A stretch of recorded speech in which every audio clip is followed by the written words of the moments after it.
All right. So, hey, everybody. It has been a while. The past couple weeks, they've been busy. I guess the big news is our daughter was born about 5.5 weeks ago. She is healthy. She's doing great. And so the past couple of weeks, we've been busy with learning to be parents. Oh my gosh. I don't know. I'm just tired right now. I'm tired. And I've been thinking for a while, about what it's been like about, just all the parenting stuff, which I want to talk about a little bit first, and then eventually we'll get into countermeasure stuff. But obviously the baby stuff has been the big thing. So I just want to talk a little bit about that, and then we'll get into stuff. And let me know, hopefully you guys can hear me all right, see me, all that kind of stuff. All my stuff hopefully is configured properly, and I'm not going to have to go and stop the thing and restart it. But anyway, it's a Monday afternoon. Let's live stream. Why not? So right now, my wife and our daughter and my mom are actually out grabbing lunch. They went off to the hospital to the lactation consultant, and then got an appointment with the pediatrician. We've been going to the hospital most days of the week for different checkups to help resolve some issues. It's been tough. Especially the first 2 weeks or so, have been really tough. Physically challenging, the lack of sleep. There's been some complications after the birth, especially for my wife. It's been really hard seeing her in pain constantly and not really being able to do anything about it. But a couple days ago, we were able to go in and start to figure out some of what's going on and make some changes and improvements. So she's been feeling better the past couple days. And so now I'm starting to feel better, to be like, she's feeling better, thank goodness. And now I'm like, okay, I can focus more on radar stuff and videos and all this, and like actually start to kind of get back into the swing of things. And it's nice to, I don't know, kind of get back to a new normal, I guess. At first with the baby, like everything is going to the baby. It completely upends your life. You're having to figure all this out. Yeah, you get a baby in and you're worried about the lack of sleep. Is the baby going to cry constantly? How do you deal with stuff? How do you manage all the stuff that you're figuring out? There were a lot of things that were different. I guess a lot of my expectations of what I was told or what I thought it would be like, it would be different. Coffee is your friend. Yeah, I've noticed coffee is good to give you energy, but it doesn't solve sleep deprivation issues. You still feel tired, but you have energy to keep going. It's weird. So anyway, the first 2 weeks have been really tough. Giant cup. Yeah, no kidding. It's my second cup of coffee. The first 2 weeks have been really tough, but then you start to kind of figure things out. They start to get better. It's been amazing. I guess like initially when you have a baby, and I know a lot of you guys, you're parents already, this is nothing new for you. And I guess that's kind of one of the nice things about being a parent as opposed to radar detector stuff is like with the radar, it's kind of a small niche thing. There's not a lot of good information. There's not a lot of people that are going out and doing testing and research and reviews and comparisons and information and providing good information. And so a lot of what I do here, there's not a lot of good information. So I'm going to test like Spectre testing or new detector comes out or whatever. And I share it with you guys because I'm curious, because I haven't found good resources to find the information out for myself, which has been very different than being a parent. I mean, how many parents are there, people that have had kids or who want to one day be parents? Like billions of people on the planet literally right now are either parents or are one day going to be. Literally almost everybody on planet Earth. Not everybody, of course, but the vast majority of people. And people have been parents for millions of years. And so a lot of stuff about how to raise kids and things to learn as far as what to do with the crying baby and all that kind of stuff. Like there's so much good information as far as books to read and classes to go to and apps you can learn from and friends and family you can talk to. There's so much amazing, incredible experience out there. It's a very different experience than doing stuff with radar. And it's been really nice to be able to just learn from other people and trying to get up to speed on how to do this kind of stuff. So it's just been fun seeing like parenting baby stuff as opposed to radar stuff. I'm actually wanting to start a second channel about baby stuff, which I haven't posted a single video about it yet. I want to do it. And once I start getting some content up there, I'll post a link. But things like reviewing baby monitors and cameras and strollers and just some of the stuff that I love learning and testing out and trying, and then just sharing the information online. So I want to start a second channel. I'm thinking about calling it Vortex Daddy, in addition to Vortex Radar. And once I start getting stuff up there, and I'll link you guys to that. But actually, I also want to do another video later this week of just like introducing our daughter. She's out right now and I have a little bit of time to myself, which is kind of nice to get a little bit of a break after this video. I'm probably honestly just going to go take a nap and get some rest. But anyway, man, where was I? I got my list of notes of stuff that I want to talk about because I figured I'm a little tired. I just kind of want to stay on track and stuff. But anyway, yeah, things have been getting a lot better the past couple weeks. It's been really cool. Like at first, our baby's, she brand fresh new newborn. She just cries and sleeps and poops and doesn't really, it's not like a traditional human that can communicate and talk, and it's nice after a couple weeks, they start to develop more. And so they're able to like open their eyes, and our girl is actually able to make eye contact and like connect as a human. That's been an incredible experience. Or even when she smiled for the first time, that was the most incredible thing. And now she's able to do that more. And like you move your head and her eyes are able to track you as you move. And like she's able to actually start connecting to you as a person, which is amazing because you spend so much time, putting time and energy and love and attention to this baby who doesn't really give you anything in return. And now they're actually able to start connecting with you as a person. And that's been a huge thing. And so like every week you're watching as this little human being is starting to develop and adapt. And she just outgrew one of her first PJs. And you see she's starting to grow. And we had some weight issues at first. And now, we had a weight check today and she's been growing nicely, thank goodness. And so anyway, actually watching this all develop has been really good. And so anyway, now that things are starting to stabilize, I've got more time to kind of start to figure out a balance between baby stuff, which is priority number one, family health, right? That's what's the most important. And also like starting to balance this with radar stuff. And so, yeah, I've been thinking about like, the first videos that I want to get into. And so kind of working on my list of what videos that I want to talk about as far as, new and updated radar detectors, doing one of those. Like I've kind of been casually keeping an eye on new stuff that's come out. Like for example, there's Uniden R3 firmware 1.50 came out. It's got the K-block feature, so Honda and Acura filtering, just like with the R7. That's now available for the R1 and the R3.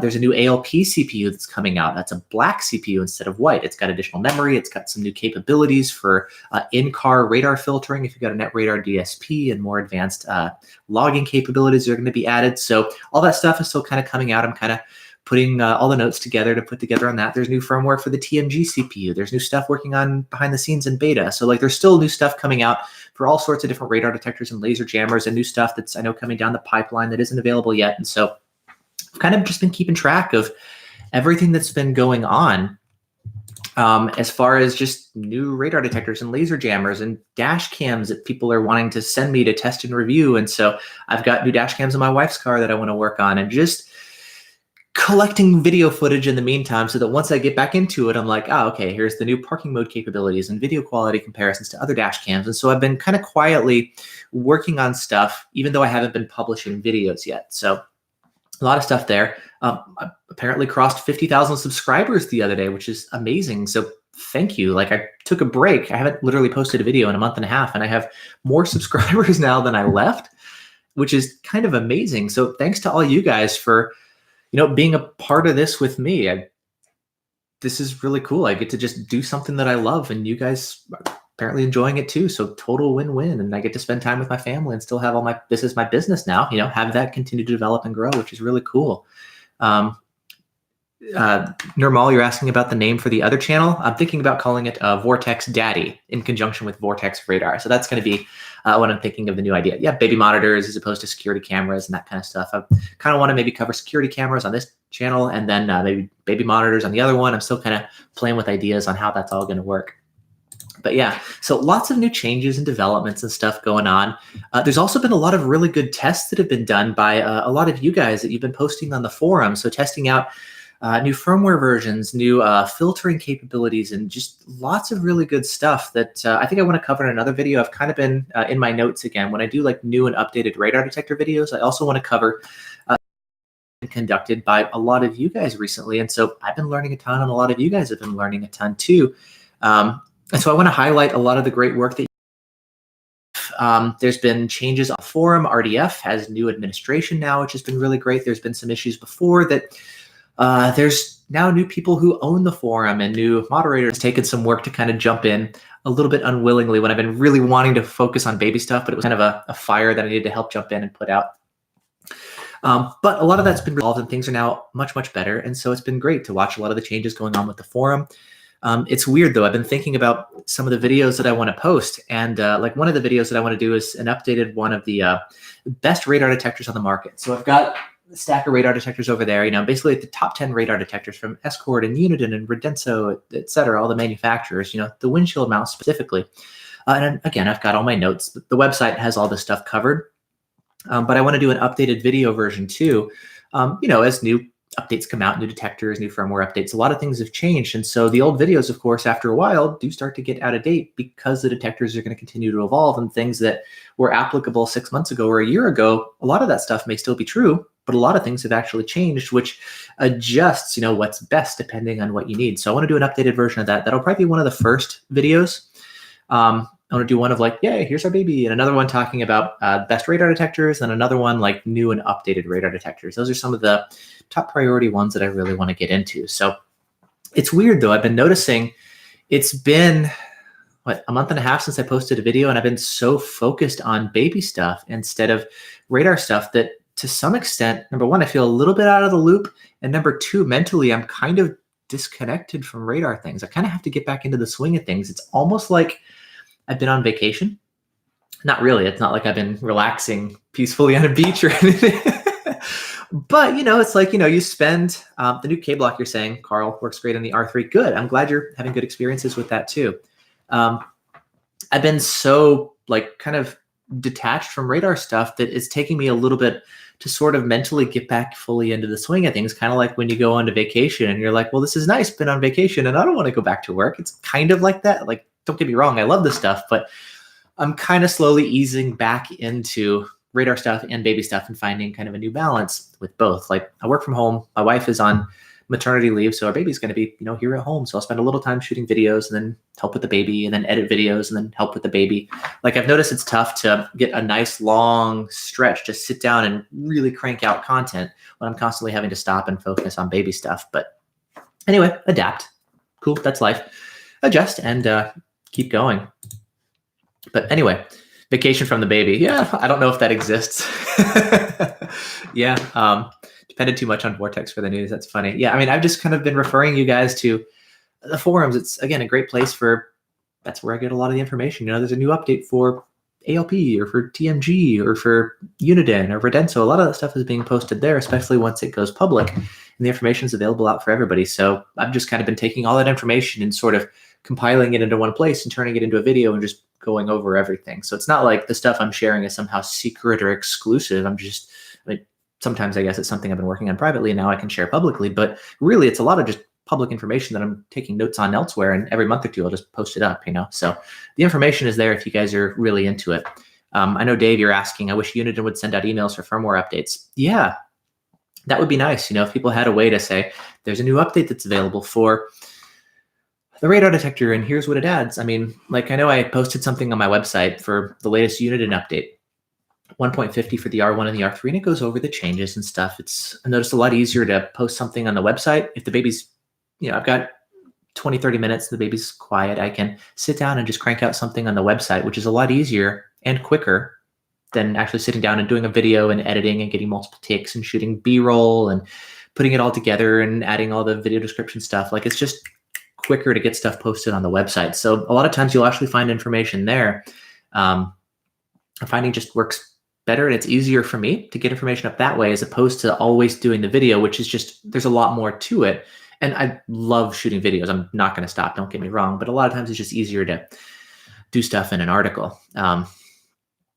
John, you're saying you have an R3 and notice MRCD falses a lot with Walgreens stores. I noticed that too. There's certain automatic door openers that will trigger MRCD falses, and it's nice to, I guess for me, I can show the detector on video alerting to MRCD, even if there's not MRCD in use in my area.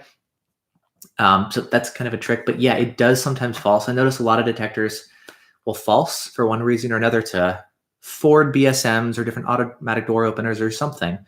You'll see some false alerts. So if you don't have MRCD in your area, yeah, it's a good idea to turn it off. If you want, by the way, John, I know this is an R7 thing. I don't remember with the R3 off the top of my head, but if you enable KA band lockouts, it also enables MRCD lockout. So if you need MRCD enabled, you don't want to turn it off, but you're seeing MRCD falses, enable Ka-band lockouts, and you can also lock out those the Walgreens stores that trigger MRCD falses. So just a quick tip for you. But anyway, yeah, let's see what else is on my notes here. I guess that's the most of the stuff. Feeling rusty with countermeasures and whatnot. But anyway, I'm curious for you guys, how have things been? I mean, I don't want to just sit here and tell you just about, what's been going on in my world. I'm also curious to hear from you guys. Like, I'm kind of reading what you guys have been up to. I know there's been stuff on the forums. You guys have been driving with your radar detectors and stuff. Is the V1 out of stock? Yeah. So, okay, let's talk about V1 stuff real quick. It's been over 5 months now. Now, a lot of you guys are asking about the V1, restaurant moneymakers, you as well. So I called into V1 a couple days ago just to see like, hey, is there a new one coming? Can I pre-order it? And what they told me is there's a new V1 coming. There's not going to be any changes. It's the same thing, same style and all that kind of stuff. And they're just waiting on parts. And they told me 2 weeks for a new V1. I've already placed a pre-order. And I've told them, like, if there's anything new, I want to go ahead and order. If there's anything different about it, I mean, obviously I want to keep it, but if it's the same detector, I'm going to cancel my pre-order.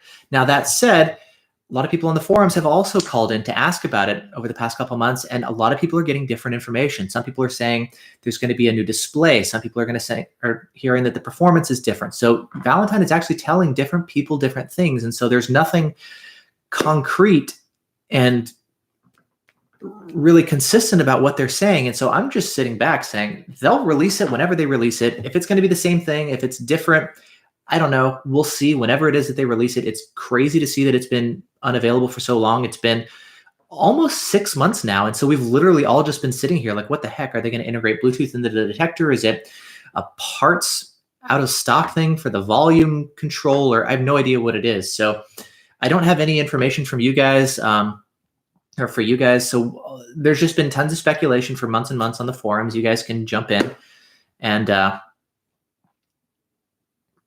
you can call V1 as well and ask them. But kind of what I've been seeing from people is a lot of people are getting different information. And so, yeah, there's not really anything concrete or consistent or good about that information. It's weird. So yeah, I don't know what's up with the V1. As soon as I find out, I'll let you guys know. But yeah, it's a weird situation to see a detector that's out of stock. And I mean, I'm about ready to shoot my updated version of the best radar detectors video. And I'm kind of sitting here scratching my head what to do about the V1, because I'm like, well, it's been out of stock for 5 or 6 months. I think I should mention that. But what if I shoot the video and then a new one comes out like 3 days after I shoot the video? I mean, I guess that's kind of how it is with tech stuff. There's always new things coming, Maybe it'll be the same. Maybe it'll be different. I don't know. It's kind of this weird sort of unknown in the mix. But I guess that's just, here's the information we have at the time. And I'll release a new video in 6 months or a year, and stuff will always be updated. So I don't know. V1 stuff is kind of weird right now, but the apps are great. And I would love to see more companies release an API for third-party apps. But yeah. J Pavilion, whatever happened to Escort? What do you mean? I mean, they're still around. They still make radar detectors. Yeah.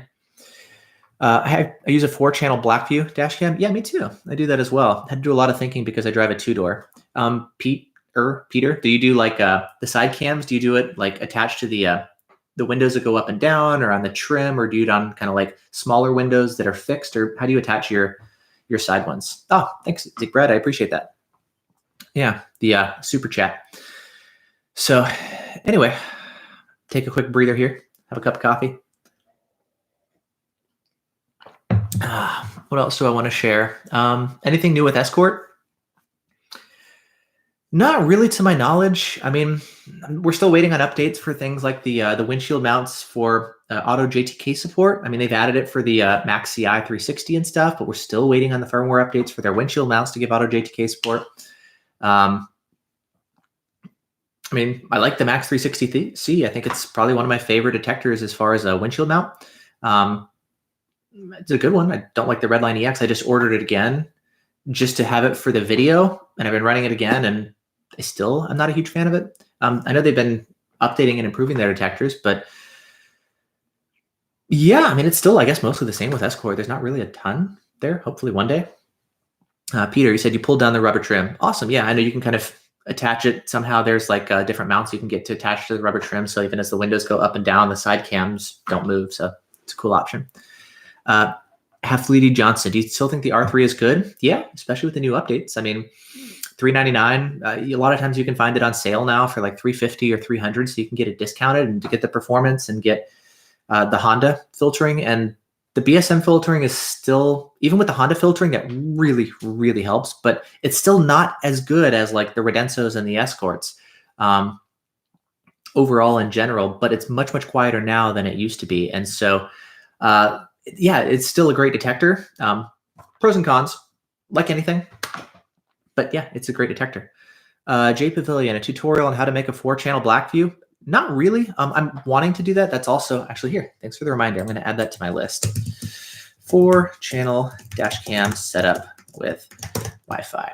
So basically what you do is I have 2 standalone 2-channel dash cams. Normally you have one primary camera pointing forwards, and then you have a smaller camera, kind of a secondary one pointing at the rear.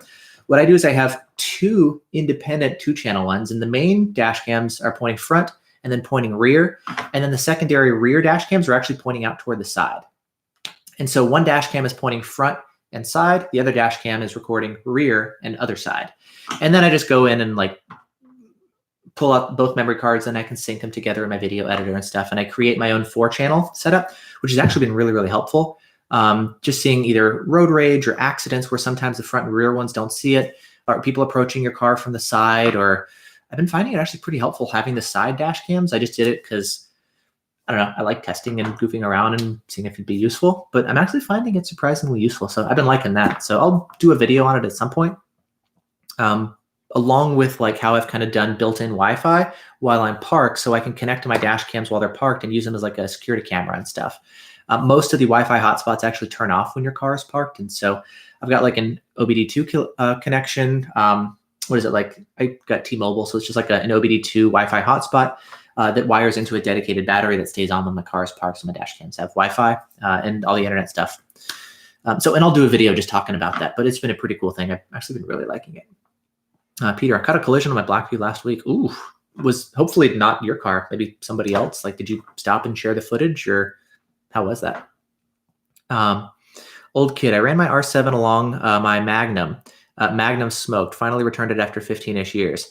It's funny. So there was, I know Hidden Cam did a test. I think it was R3 and either Redline or Magnum, like literally almost that exact same what's it called? Combination. Sorry, my brain is just not completely functional right now on that note. More coffee. There was a test done where he ran, the R series and not R3, an M3, so Redline or Magnum, and like the R series actually put the Escort to sleep, and he could drive all the way up to the radar gun, and the Escort or Bell like didn't alert at all. It was only until he like powered off the Escort detector and powered it back on that boom, the detector started alerting full tilt. So that combination of a Uniden and an Escort together really does not play well together. So if you're trying to test running 2 detectors at the same time, you're going to get really bad results. And if you start seeing weird things where like one detector completely obliterates the other, or one is like not alerting, you will see weird stuff like that. Not always. It's kind of hit or miss, which is kind of a weird thing about interference testing. You're going to get weird results. So it's not a good idea to actually use those results as like really good data. So it's just something to be aware of. El Gonzalez, how's the Q5 been running? Any more countermeasures added? Yes, I love the setup that I've got now. I want to do another video, actually add that to my list. Q5 setup. So I did a video talking about the build and everything, and now that I've got it all together, there's been a few changes as far as the way the removable Perspex covers have been done. I've added the Wi-Fi stuff built in that I mentioned, just to get like parked security camera recording capabilities, but otherwise it's most of the same stuff.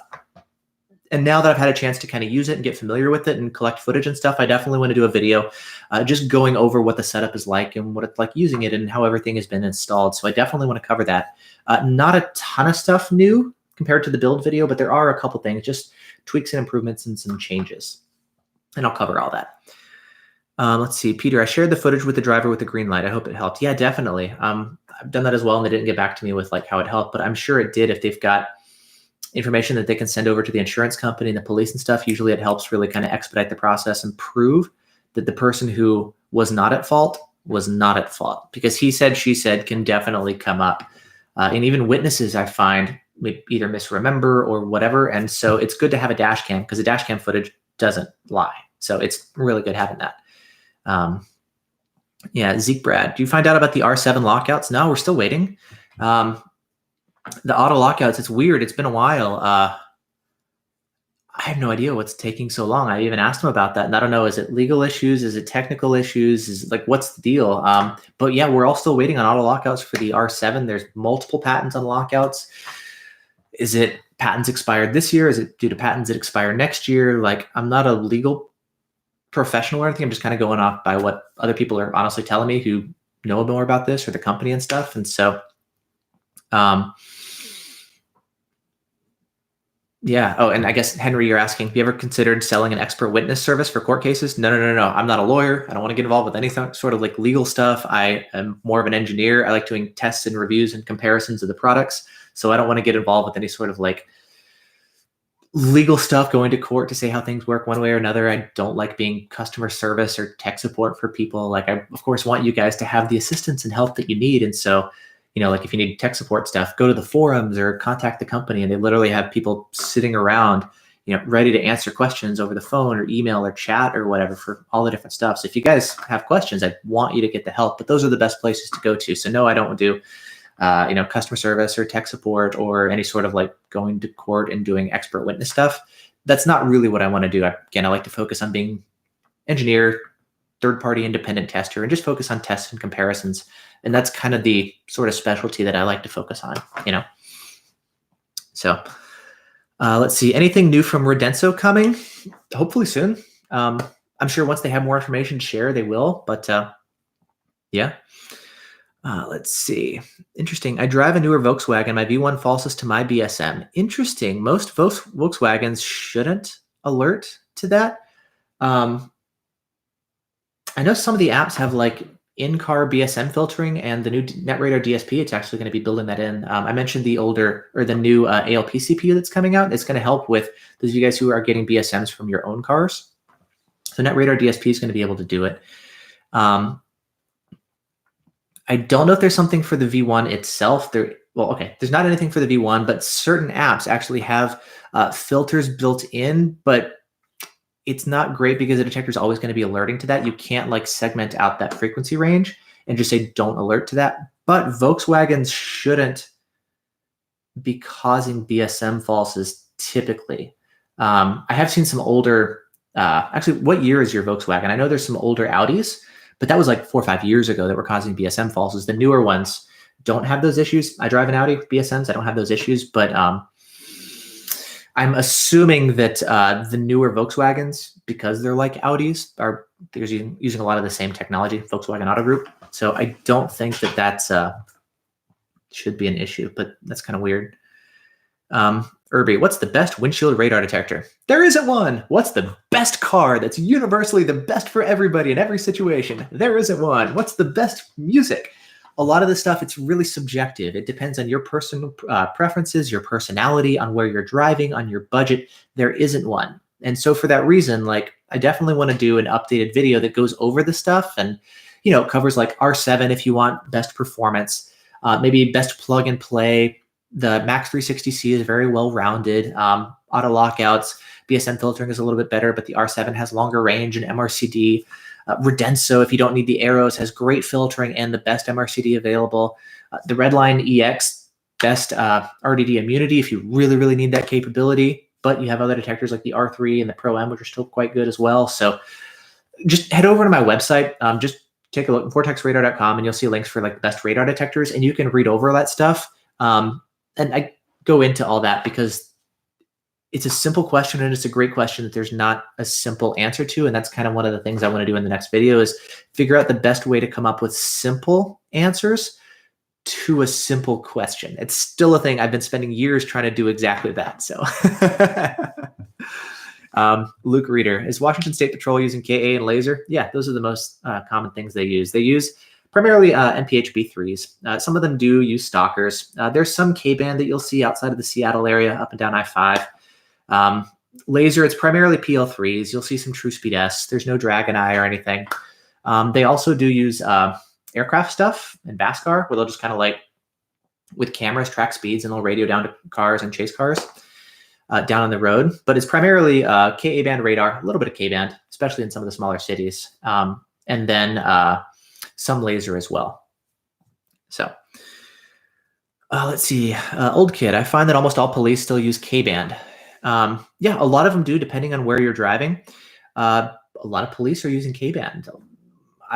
In some places, it's mostly Ka-band. Some places, it's a mix of K and Ka, some mostly K.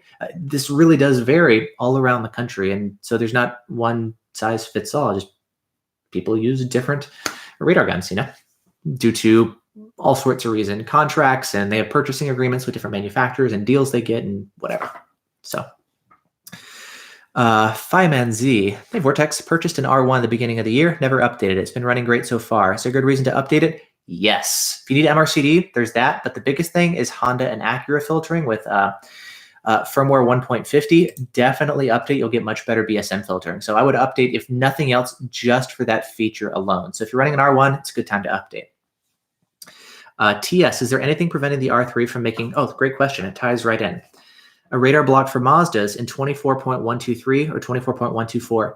Yes, great question. So let's talk about the downside real quick of K-block. K-block is honestly a stupid hack because Unidin's BSM filtering is not sophisticated enough to tell the difference between legitimate radar and police and BSMs. So what they're doing is they're saying there's not a lot of legitimate radar in the 24.199 plus minus 5 megahertz range. It can exist, and it does exist in that range, but it's typically pretty rare. However, Honda and Acura falses in that frequency range are very, very common. And so what they're doing is they're saying, let's filter out all police radar, and you're going to get a lot of BSMs. So let's filter those out, and very few legitimate police radar. We're also going to filter that out.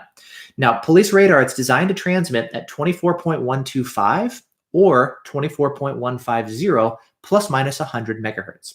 So 24.123 or 124 is right exactly where police radar is oftentimes designed to transmit. And it's really unfortunate that Mazdas are transmitting right at the same exact frequency range. And so K-block, because it's a stupid, simple hack, and I say stupid because it's not very sophisticated, it's a very basic and simple hack because the filtering is not sophisticated enough to tell the difference between legitimate radar and false radar. And if you're trying to use that trick on a frequency range, it's going to have a lot of legitimate police radar. The risks, I think, are too great to try to use something like K-block to filter out those signals when that's right where police radar guns are designed to transmit to. So I think it'd be a really, really bad idea, even though a lot of people have asked about it, to try to do the same trick for Mazdas.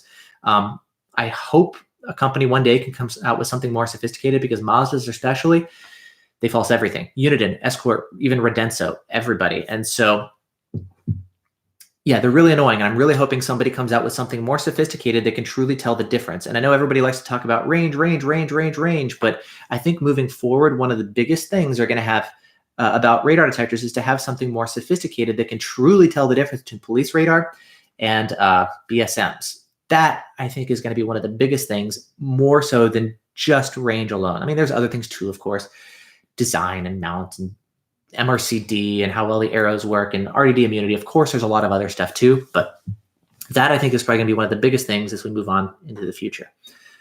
So, Haflidi, have you tried Geneva 1M?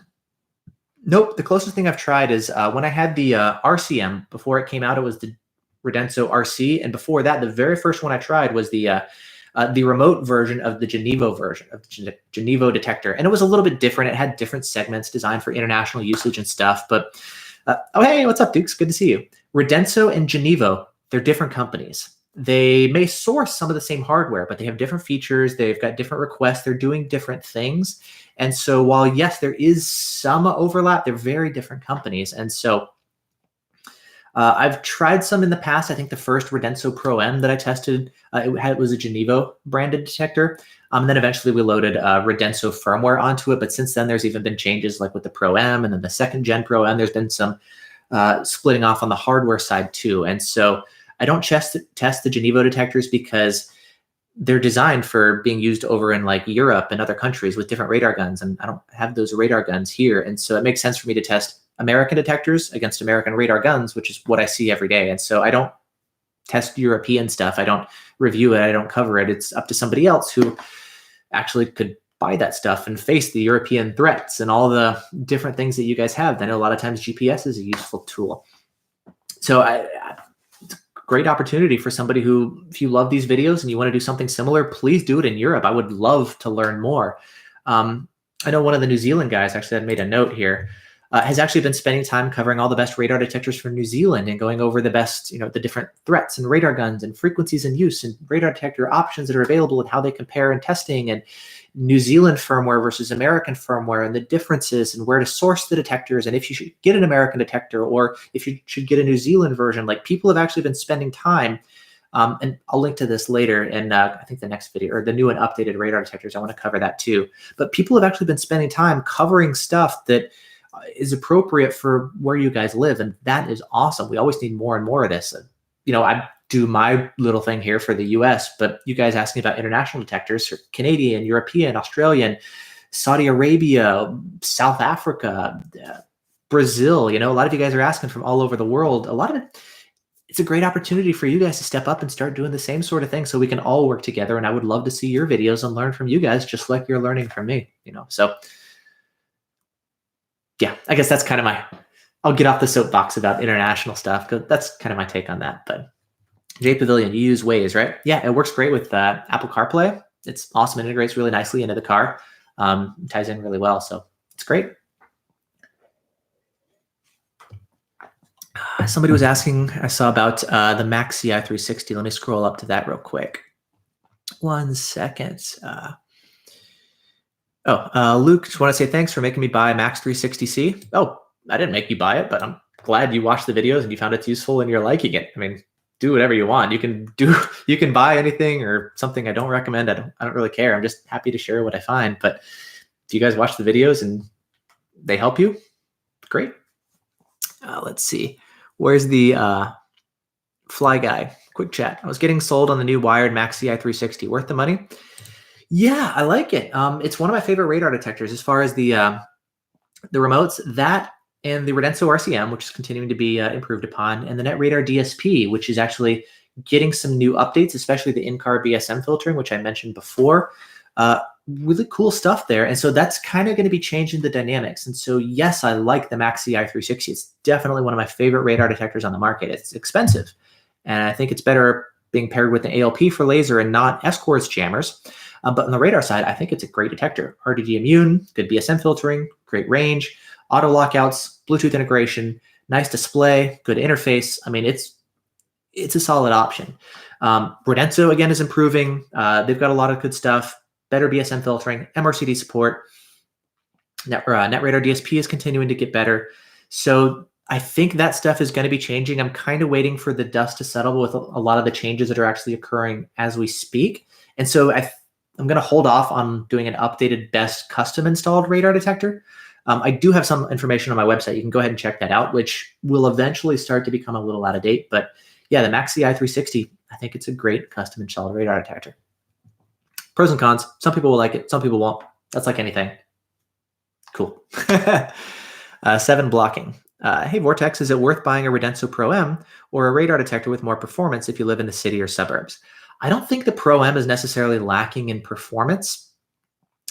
I don't think that's its biggest issue. The performance is fine. I mean, there are certain instances where certain detectors, like maybe the Pro M or the Max 360C, where, okay, it may not be sufficient in the most difficult situations compared to a Max CI 360 or an R7 or something, but the performance is still right up there. They should help you and be good in 99% of situations, and they're going to give you better BSM filtering than most everything else, and you've got excellent MRCD. The RDD immunity is very good. So again, we're looking at the whole well-rounded setup.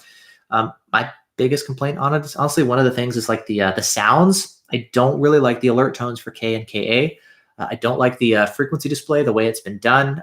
Most people won't care. That is something I find annoying. There's no Mac updater for it, but you can always grab a Windows computer and update it that way. I think if they change a couple minor things like the, what's it called?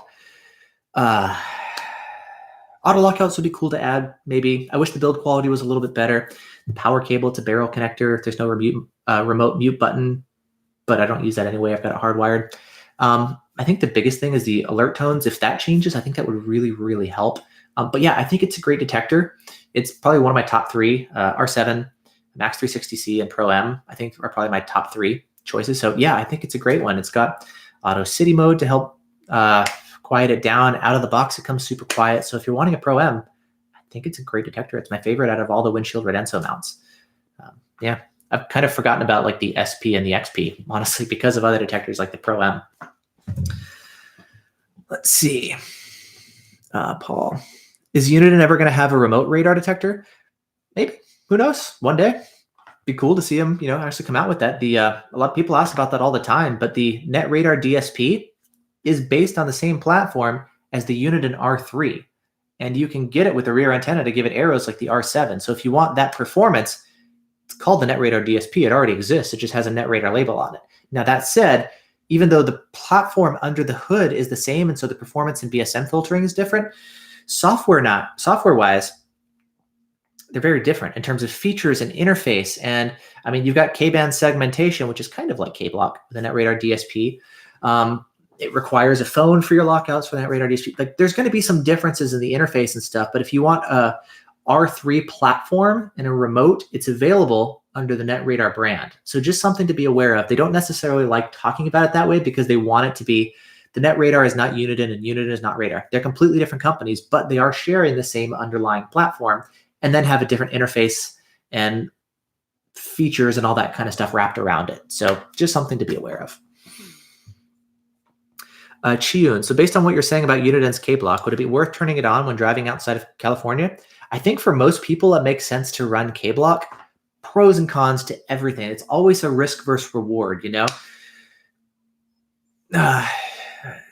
Yes, it's possible for it to filter out a legitimate police officer, just like it's possible for GPS lockouts to filter out a legitimate police officer, just like it's possible for low-speed muting to filter out a legitimate police officer. So all of this stuff, it's risk versus reward until detectors have something super sophisticated to like just look at a signal and tell the difference between, I can see this is police radar, I can tell this is a BSM.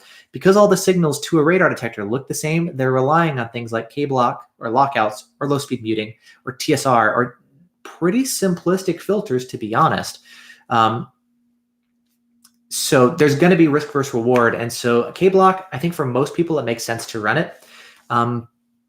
But I know there's always going to be people who say, well, it has the possibility of locking out a legitimate police radar. Or last week, I saw a cop car go by and he was transmitting at 24.199. There's no way I'm going to run K-block. You'll definitely run into those situations, and that's totally valid too. So that's where the whole risk versus reward things comes into play. But for most people, because you're going to get so many BSM falses, it may make sense to actually turn that feature on.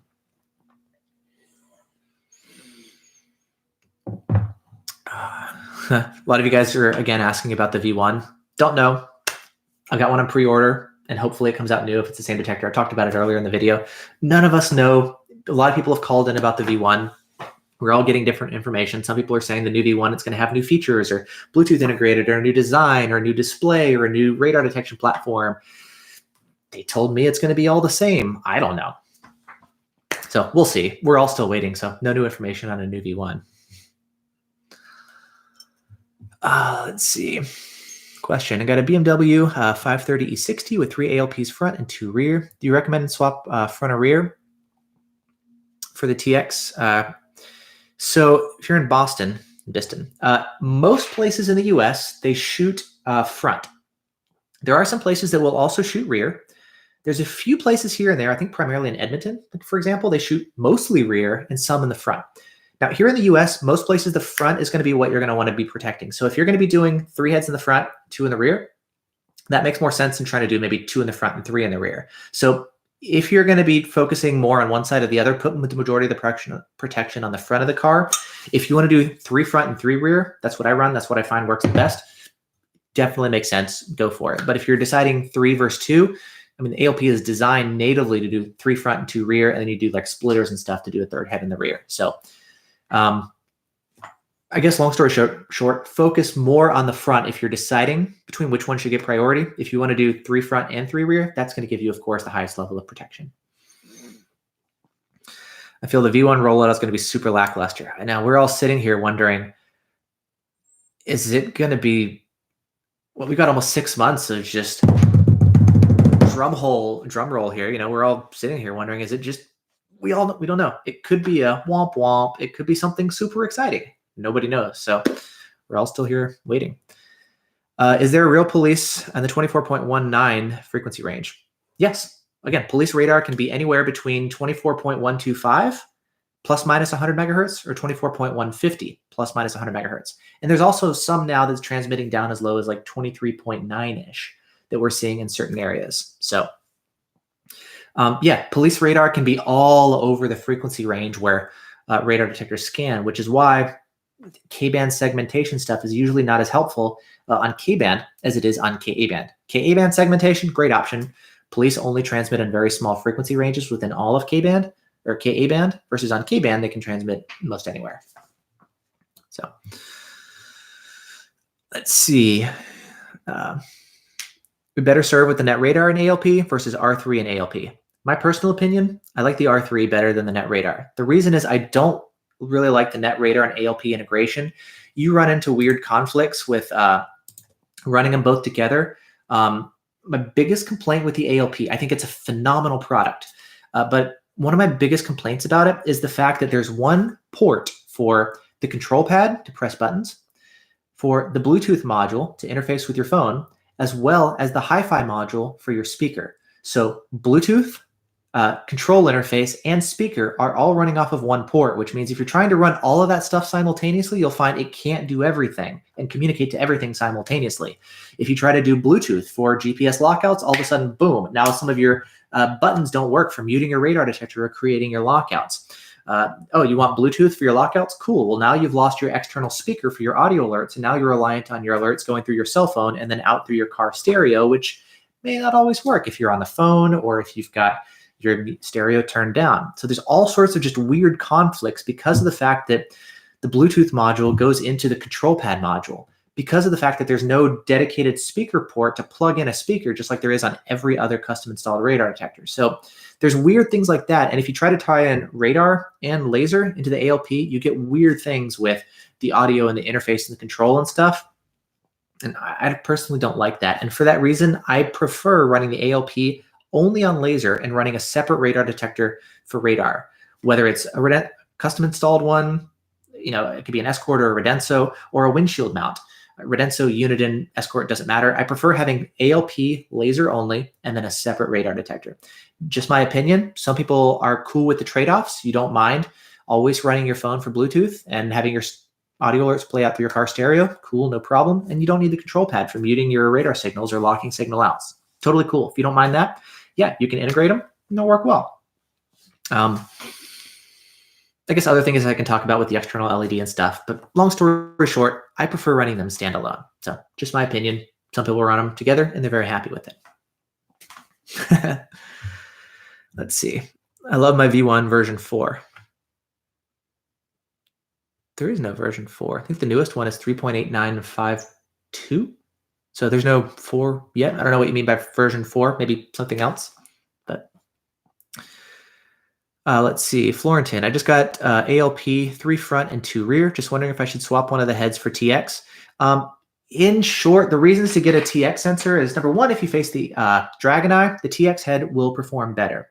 Number two, if you want to take your regular heads and mount them vertically, especially if you drive like a BMW, for example, and you want to mount them in the kidney grill, you can do vertical mounts for the regular heads, and the transmit head, the smaller one, will be mounted horizontally. So in those two situations, I think it makes sense to get the TX head. Otherwise, you can honestly get by just fine with the 3 regular heads. They perform very well as well. So plus you don't have some of the issues with the TX or with the GPS stuff, but that kind of goes away with the new black CPU, which I'll cover in another video. Yep. Oh, I guess one of the things to be aware of with the TX sensor, for your center sensor, it has to be mounted at least 20 inches above the ground, which is tough to do on certain cars like 911s and whatnot, where it's going to be mounted super low. In that situation, you kind of have to go for the 3 regular heads. But as long as you can mount it high enough, The TX sensor is better. I have both the regular a regular sensor and a TX sensor mounted in my car in the center, and you can see my my test results. And I found that, yeah, the TX sensor does perform better. So I think in general it makes sense. It does cost an extra $100 or something, and you do have to get the GPS, but it is a better option. But the regular one still performs really well too. Does the laser detection on the R7 actually function? Yes. Does it function well? Nope. Does it matter that much? Pages and pages and pages of discussion on the forum.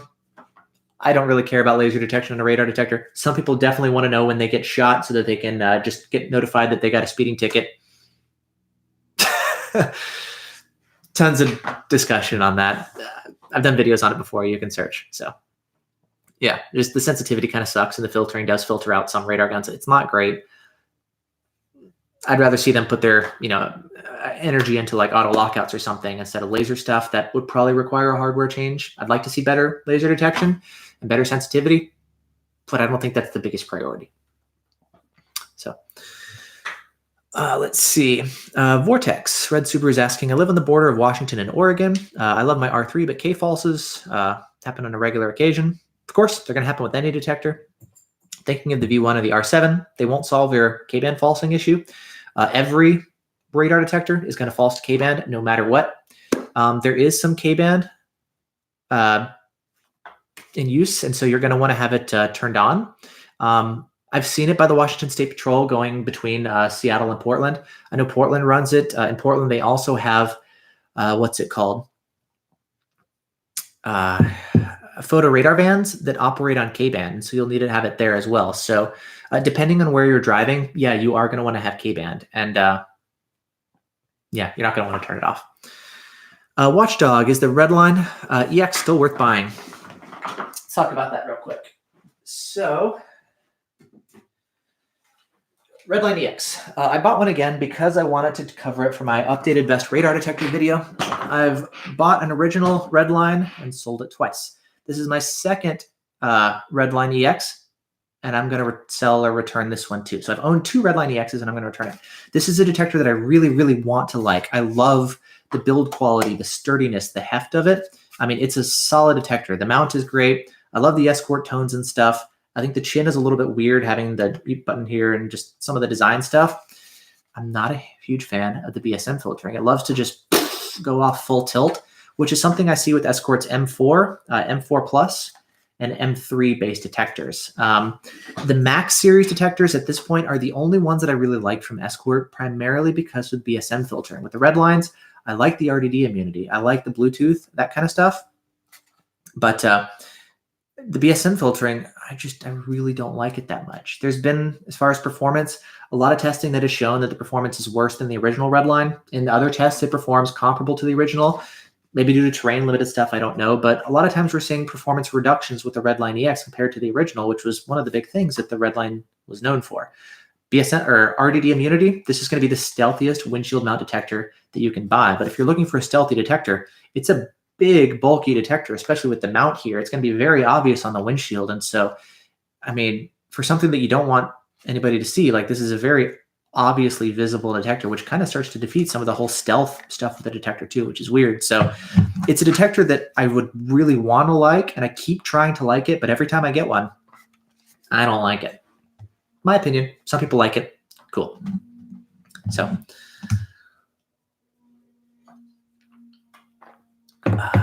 Paul, X-band, talking about in Oregon. Yeah, some people are seeing it in Oregon. If you're seeing it actively used, definitely post that information on RDF. A lot of that stuff, it's coming from, people like yourself. You say you grew up in Oregon, who know the area really well, and you're constantly driving around there and seeing what's in use. A lot of that stuff is really dependent on you guys, and everybody working together to pull their resources and reporting what they're finding so that we can all learn together as a community. And so definitely report that information. I know there was the RDFGS, which I'm not sure if it's even still up or how that is now, but X-band is kind of a weird thing because a lot of times the information eventually goes out of date. And you're like, well, what happens if police get rid of all their X-band guns? But nobody's seen it to report it. We have no way of knowing that X-band is no longer in use unless maybe somebody is able to see that, yes, it's still actively in use. And so that information is really, really good. So thanks for for reporting that. I appreciate it. We just need a good way, I guess, to get all that stuff centralized still. Old Kid, has anyone ever tried to network an array of detectors? That would be cool. I know there's been discussion about like shared GPS lockouts with some of the V1 apps, for example. There's been discussions about that, maybe posting your lockouts to the cloud, but sometimes there's objections to that based on one reason or another. Or sometimes detectors report different frequencies or lockout algorithms change. So there's been discussion about that, and I would love to see it. Escort could do it. They have cloud connected detectors. Valentine could do it with their third-party apps. Like, there's definitely the ability to do it, but I haven't seen any company actually do that yet.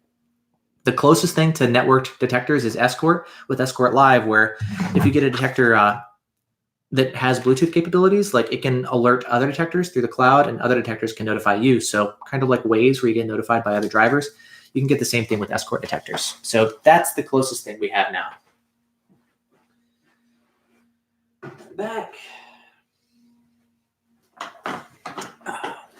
Waze integration would be awesome. Escort used to do that too, but I think they ran into some issues.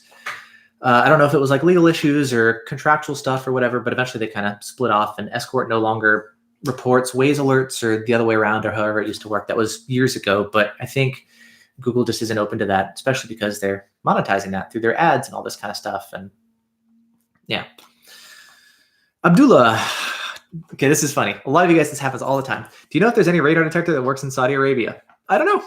I'm relying on you guys to post up information about other countries because I can't test that. Different radar guns, different radar detectors, different laws, different options, different firmwares. I don't speak Arabic, you know? I mean, a lot of it is like, it's up to you guys. I would love to see somebody actually come up with, you know, a guide just going over all the information. English would be nice for me, but in Arabic too, of like all the options for Saudi Arabia and all the other countries, because that's not something that I can do, and it's not something that I'm going to be doing. So, I mean, I can maybe try to do my best to research what you're seeing in your area. But that's something that I'm not going to be doing. So I would love to help, but it's not something that I really have the ability to do. It's all the international stuff. Well, why does my Max 360 keep displaying pop? Because you have pop turned on and because detectors like to false to pop. Just like with MRCD or K-band or anything else, you're going to see some false alerts to pop. And so for that reason, there's not really a good reason to enable pop. Like, pop is almost never used. I have heard one or two people reporting that, hey, pop is used in my area and I've been able to verify and confirm one way or another. So I'm not going to say that it's never, ever, ever in use, but you're going to get so many false alerts with pop that it usually just makes sense to turn it off. Carson, and a lot of you guys are asking, did you see my question? Maybe, maybe not. There's tons of questions that are going by. So if you guys really, really want to like get my attention, you can always do the super chat thing. That'll make it like boom, pop up on my screen. And if you do that, I'll definitely make sure that I address your question. And I know a lot of you guys have asked the same question 4 or 5 times since we started streaming here. And so, yeah, I know there's a lot of stuff. So that's just a better way to help get my attention if there's something really urgent that you want to maybe get a little bit of assistance with. So it's kind of cool, I guess, for me too. I'm like, oh, I still kind of remember this stuff. I haven't done it in so long, but I still remember things about radar detectors. So I guess that's kind of nice. I got my hair acting a little weird, whatever. What would you recommend for an upgrade from the R3 besides the R7? Depends. Why do you want to upgrade? Let's ask, what do you like about the R3? And specifically, what is it about the R3 that you don't like that's making you want to upgrade? And based on that, then maybe we could talk about something a little bit more specifically tailored for you that would actually better suit you on why you would maybe want to upgrade from the R3. So Radar Guy, tell me a little bit more about why you want to upgrade from the R3. Rod, is there a risk of an Escort IX with factory settings not alerting to 35.5? Nope, it should alert to 35.5. There's no segmentation enabled that turns that off or anything. Traditionally, the M4s are not super great against quick trigger. They're not super reactive. That's where RDR off and band segmentation really helps to speed up the detector. So you may actually want to take a look at my tutorial on, I think the IX can turn off RDR. And then make sure you enable band segmentation too. That's an option on the IX. That will help speed up the detector, make it more likely to catch any brief bursts of radar, K-band or KA or anything. I guess mostly KA. Terry, Redline keeps telling me service required. Contact Escort service. There's an issue with the detector and it needs to be sent in. It's kind of nice that the detector will let you know when there's an issue so that you can actually, send it in for repairs. I know some guys have mentioned you're having issues with some of your detectors, and you may not always know that if there's a speaker malfunction or it doesn't detect radar properly. If it's not doing its own self-check, you may not always know. So I like that the detectors, like the escorts, when they have an issue, they'll tell you so that you can send it in. There's a charge for it. Things do break down. I mean, you've got a warranty, but anything, whether it's an iPhone or a computer or whatever, after the warranty's expired, you got to pay. But yeah, if there's an issue, the detectors, a lot of the escorts will actually tell you, so you can send it in for service and get it repaired. So let's see, Carson, I was just wanting to know about the Pro M possibly having automatic GPS lockouts. I don't know auto lockout stuff. Depends on patent stuff. I don't know about hardware limitations. I don't know. Redenso hasn't said anything about it. So when and if it comes out, it'll come out. I don't know. Clem, any news on the V1? Nope. Talked about it, I think, twice so far in the live stream earlier, so you can always rewind when this is no longer live. We went into a bit of detail about the V1, but really no news. We're all sitting here waiting and wondering what the heck. Why has it been out of stock for, I think, over 5 months now? We don't know. Kind of crazy. People now asking if they're going to even stay in business. And according to V1, they're waiting on parts and a new detector's coming, but we've been told that for weeks and weeks and weeks. Let's see. Really old red lines and magnums false to K-band. Yeah, there's no BSM filtering on those. There's just TSR. That's about it. Say service required. Yeah, eventually detectors go out and they need to be serviced. So that happens with detectors. Starman, Escort updated the Max 360C firmware recently. Have you noticed the detector falsing more in K-band? No, I have noticed some more laser falses, I think with firmware 1.9. A lot of people have reported that. I have seen one person actually send their detector into Escort, and surprisingly, they were able to help alleviate some of those issues. I'm not sure exactly what they did, but it seems like upgrading to 1.9, the biggest issue people are seeing are substantially increased laser falses. I see maybe 1 to 2 a drive. Yep. Paul, any possibility to test out my setup with you? Maybe, usually not. I don't do a ton of in-person testing right now. It's kind of tough, especially with the baby, but you can always find a gun. You can pick one up on eBay or something and do your testing. It's good to have one on hand, but I don't think I'm going to be doing as much in-person stuff right now just because I have a lot less time. So I'm really trying to take whatever time I have and focus on trying to get some videos and then, working on the second channel that I want to do with like some baby stuff. So there's a lot of things that I'm kind of wanting to cut out. I haven't really thought about in-person testing and stuff. Maybe at some point. I mean, it's kind of fun. I enjoy it, but I'm really trying to see what things I have time for. So I don't know if I'm going to be doing in-person testing. I don't even have a Laser Ally or a Dragon Eye, so I couldn't help you with that in the first place. I've got honestly really basic guns. I've got a LRB and a PL3, and I've got 2 really old laser guns. I don't have a True Speed S or a Dragon Eye or anything even on hand. They're 2 of my favorite guns. I don't have one. I've been spending money on like radar detectors and stuff, and whenever I need them, I just kind of like borrow one from people. So I don't even have the guns here. Laser Ally isn't in use here. Stalker, I don't have one. So again, if you need one, you can always pick one up on eBay and test with a friend or your significant other, that kind of thing. What radar detector would you recommend for Australia?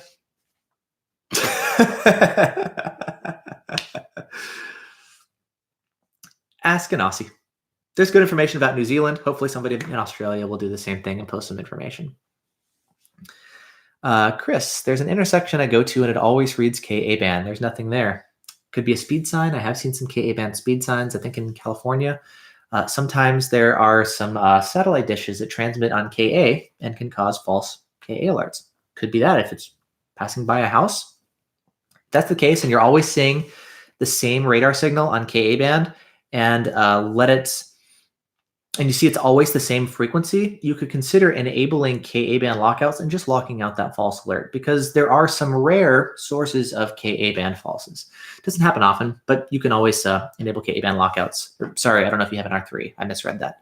Some detectors offer that ability. Most don't because it's pretty risky to lock out KA.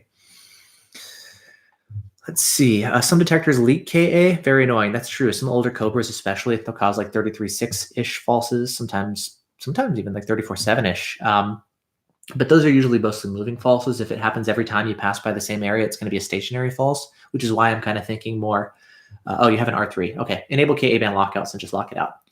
If it's a stationary one and you see it every time, it's probably not going to be a Cobra false, but you're right. Those do exist too.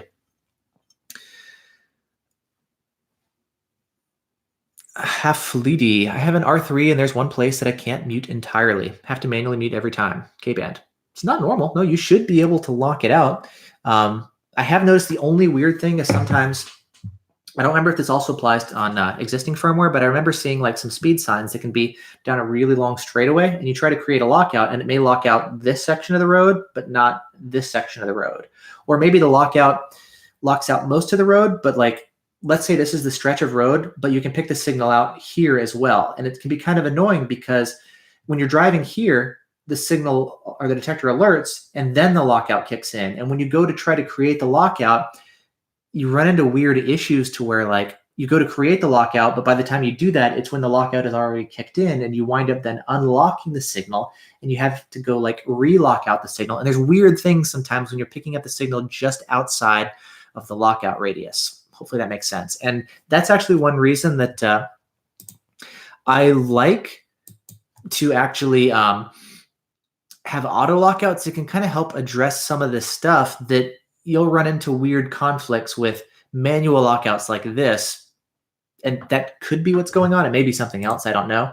But anyway, that might be it. I don't know. But you should, in theory, be able to lock out a signal pretty consistently and reliably. Nico, what's the difference between the Redenso Pro SE and Pro M? Oh, that's exactly what's been happening. Okay, cool. Yeah, just try unlocking the signal and then relocking it out, and it may work the next time. So give that a shot. Let me know if that works for you. Difference between Redenso Pro SE and Pro M.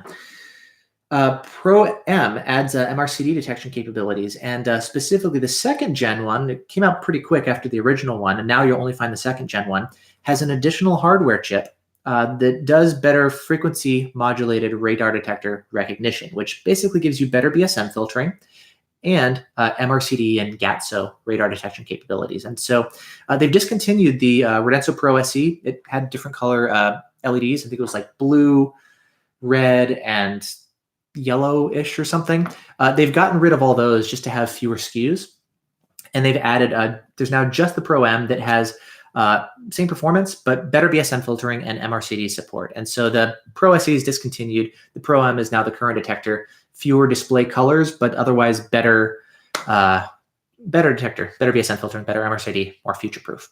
So, oh, thanks, Carson. Yeah, you're welcome. Gotta go. Thanks for tuning in, Carson, and thanks for the super chat support.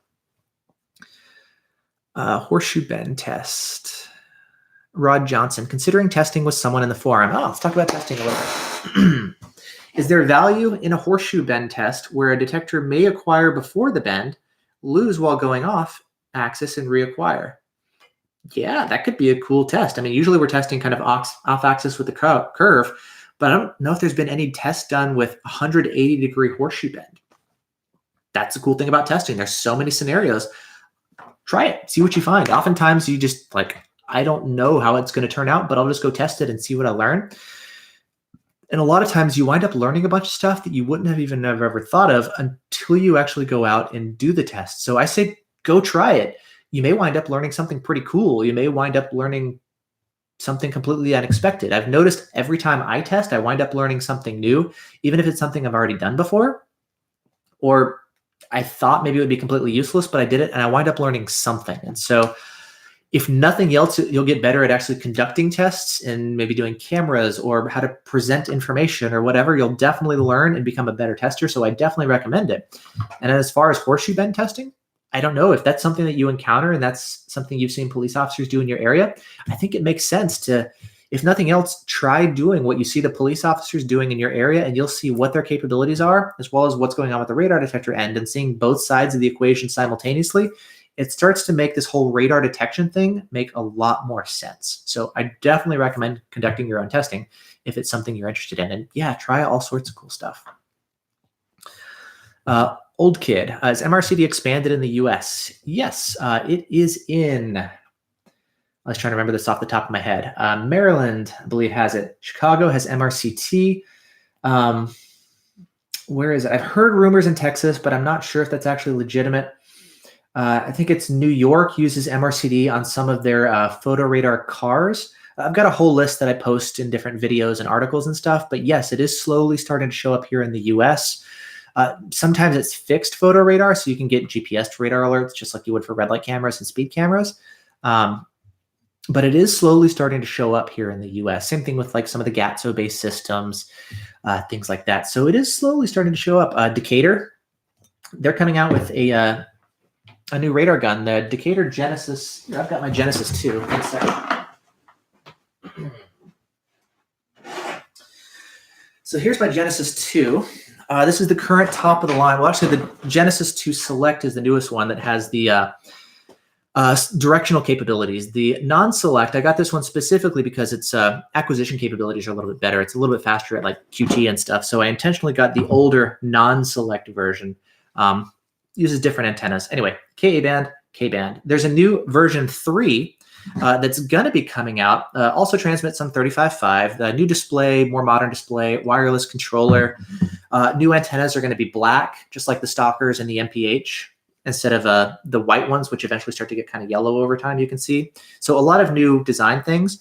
But the biggest thing is the Ka-band antenna. It looks like it's going to be a reduced power level, kind of like with the MRCD stuff. And so that's something that I'm really interested in taking a look at, is just seeing how that comes out. It's not available for sale yet. We're just seeing FCC stuff and whatnot. But anyway, there's new evolutions always with the radar gun side as well. And so that's something that I'm kind of curious to like take a look at, is the next gen version of the Decatur Genesis guns. So that'll be cool to take a look at when that comes out. I don't know like how the K-band antennas are going to be, but for the Ka-band ones, that'll be interesting to take a look at and put it through its paces in terms of testing. So anyway, let's see. What was the question you were asking about that? So anyway, yeah, there's always going to be changes, whether it's low-powered K-band or now apparently some of the more low-powered Ka-band stuff that's coming out too. So there's always changes with these radar detectors. And I'll reorganize all this stuff later. Make it look all pretty and stuff. I'm just going to set it down on my desk for now. Plato, congrats on the baby. Thank you. Yeah, as the Greeks say, meaning included, na su zise. Meaning of this wish is, may the baby have a good life. Thank you. Yeah, that's the big priority now. I was just hoping the baby's okay. And also, mommy is okay. So she's feeling better. I know she's about to head off, looking at the time now, to the next doctor's appointment. So they're doing that, which is why I have a little bit of time to kind of get back and do radar stuff and power through more coffee to stay awake, and then clock out and take a nap after this. Radar jammers, gamma light. I'm not going to be covering radar jammers. They are incredibly illegal. They don't work very well. They're wildly outdated. They fall out of tune. They don't work against the newest radar guns, that kind of stuff. So it doesn't make sense to really do any radar testing. They're not things that you can buy. No manufacturer is going to sell them. And the penalties are like insanely illegal. I think it's like $50,000 penalty and prison time is what we're talking. It's not like a $100 ticket. Like in Virginia, if you run a radar detector and you get caught, they slap you with a fine, which is less than $100. They don't confiscate your detector. So like it's illegal, but not a big deal. With radar jammers, it's like insanely illegal. So it's a different animal altogether. So yeah, no, I'm not going to be, unless maybe I can like take a trip out to another country where radar jammers are legal. Then I'm like, oh, hey, I'm here in Mexico, or I'm in Mother Russia, or whatever country where like things are different. I can maybe do some testing there, and it would be, I think, kind of cool to do a video. But yeah, I'm not going to be doing any radar jammer testing otherwise. So looking for a good radar detector that's undetectable in military bases. If radar detectors are illegal, I would not advocate running one. I would tell you it might make more sense to do something stealth so you don't have anything visible on the windshield. Take a look at some of my Spectre tests. The Escorts are going to be, the Escort and Stinger are going to be two of the most stealthy detectors. I don't really like the Stinger. It does detect MRCD. If you're going to go for the Stinger, get it with the front antenna only. Don't get the rear antenna for the MRCD. Get it front only. The Escort can't detect it unless you get the international version of the Escort. Usually Escort's MRCD stuff is not quite as good. I don't know if the Maxi i360 International is going to be available here in North America, hopefully one day, because it does detect MRCD. Otherwise, your two best options are the Redenso RCM and the NetRadar DSP. Those two can detect the MRCD. The Redenso will do better. It's mostly stealth. Again, you can take a look at my Spectre testing results to see how it is. It is detectable more so with the rear antenna than the front. So with those, it may make more sense to go for the front antenna only. There's things you can do, but it's mostly stealth. So anyway, there's not a super ideal solution, but take a look at some of my old results, and you could find out kind of how all that stuff fares. Marin Uchka, Max 360 or R7. Take a look at my website. I've actually updated it recently. I think it's got those two covered like specifically. I'm going to go over to it real quick. Go to vortexradar.com, scroll or find best radar detectors, and there's some stuff about the R7 and the Max 360C, and I go over the benefits of those two specifically in quite a bit of detail. R7, better performance and MRCD. Escort, auto lockouts, Bluetooth, better build quality, speed limit on the display, better BSM filtering, I think, even though it does false to Hondas and Acuras, just kind of weird to say, I guess. I think the Max 360C is just your better plug-and-play option. The firmware updates are handled better, both through the software as well as through the Wi-Fi. So I think for most people, if you just want to kind of set it and forget it detector, get the Escort. If you want the highest level of performance or something more RDD immune, not completely immune, or you want, what was the other thing? I forget. Anyway, those are the biggest differences that I find. Uniden, a little bit more false alerts, longer range. Escort maybe more well-rounded for most people, but less range, no MRCD, and definitely more detectable against RDDs. So that's kind of the way those go. But again, take a look at my website. I go into a little bit more detail about those. Let's see. Tippership. So this is interesting. Yeah, let's talk about this. Maybe I talked about the ALP with my biggest complaint was the fact that the speaker, the control pad, and the Bluetooth all go through one port and some of the limitations that goes through. Maybe my other one is the fact that with the ALP, if you have the GPS antenna, which you need if you have a TX sensor or if you have a radar detector, and now it's mandatory with the newest version of the CPU, you have to have GPS as well, even without radar or TX. Yes, your laser stuff does apparently disable if you're going under like 20 or 30 miles an hour, which is weird. It's designed specifically to make it harder, not impossible, but harder for the competition to see the algorithm for how the TX sensor operates.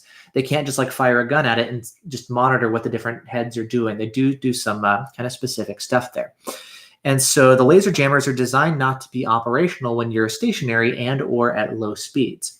Now that said, I have actually seen, like, I think the laser jammers will fire, but maybe not the TX when you're at low speeds. I'd have to go and double check that, but I've been able to just go out to my car when it's parked and fire. And I'm pretty sure like the heads will actually fire and I can see it on my IR camera, even with the GPS antenna. So it may just be the regular heads are firing and not the TX. I'm not totally sure on that. I'd have to go out and verify and double check for myself. But I know that's a concern for a lot of people to say, hey, if I'm traveling at really low speeds, I don't have full dragon eye jamming capabilities, and I get it. So that's kind of, there's workarounds for that kind of stuff. It's personally, I think, kind of a stupid limitation. I know a lot of people have an issue with that. So that's maybe my second complaint with the ALP is some of the low speed jammer disabling stuff that you could get around if you're not using the GPS. But now, like you said, yes, the new CPU does require you to use GPS. So driving in Edmonton, the Pro-M is alerting at every overpass around the Henday. Ask other people in Edmonton, David. There's a lot of people in Edmonton. For this kind of really local information, it's usually best, again, hop in the forums and ask other people who are from your area. I've heard, I'm pretty sure that they're using MRCD on the Henday, but there's been something as far as them wanting to take it away from the highway and move it over to the city. I don't know. Actually, Dukes, you're here. What's the story with the Henday? Like, is MRCD moving away from the highway, and is it only in the city, or you guys in Edmonton? I know there's like the Dragon Eye, it's in use all over, and I know it's on the Henday. That's where I got shot with it. So I don't know if you're getting laser alerts. Maybe David, you can be a little bit more specific. Is it alerting to radar? Is it alerting to laser? Is it alerting to MRCD? What kind of alerts are you getting? Might give, Dukes is here. You can ask him. Overpass enforcement is laser only. K-band, I don't know, maybe Dukes will have better information. I know he's super knowledgeable on Redenso and Edmonton and Dragon Eye and MRCD and stuff. So yeah, ask him. He can give you tons of like fantastic information. Is one of the people where I'm like, oh, go to the forums to ask Dukes, but he's right here. So anyway, yeah, chat with Dukes about it. He'll give you better information. BG Dodgy. Do you know why both the R3 and the Pro M won't allow KA band lockouts? I know the R7 does now with the firmware update. I'm not sure off the top of my head if the R3 does. I'd have to double check, but I know the newest firmware versions of the R7 does enable it. Usually the reason manufacturers don't enable KA band lockouts is it's very risky to lock out KA band. KA band is almost always legitimate. It is true that there are some stationary sources of false alerts on KA band, but it's really rare. And so for that reason, they don't even give you that capability altogether.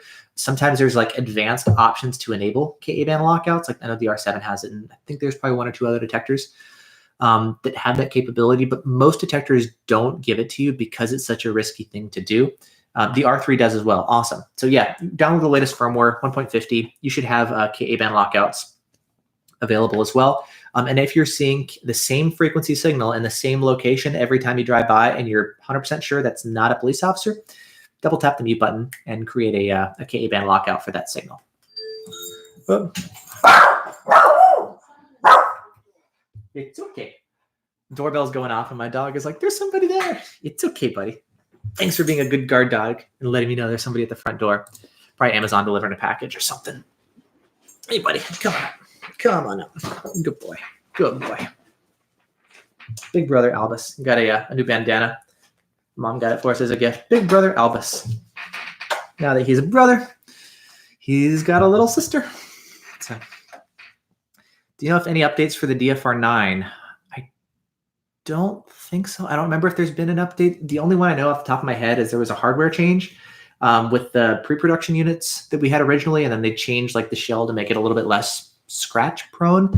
I don't think there's been any firmware updates itself for the DFR9, and I'm not sure if it needs any, but I don't think there's been any updates for the DFR9.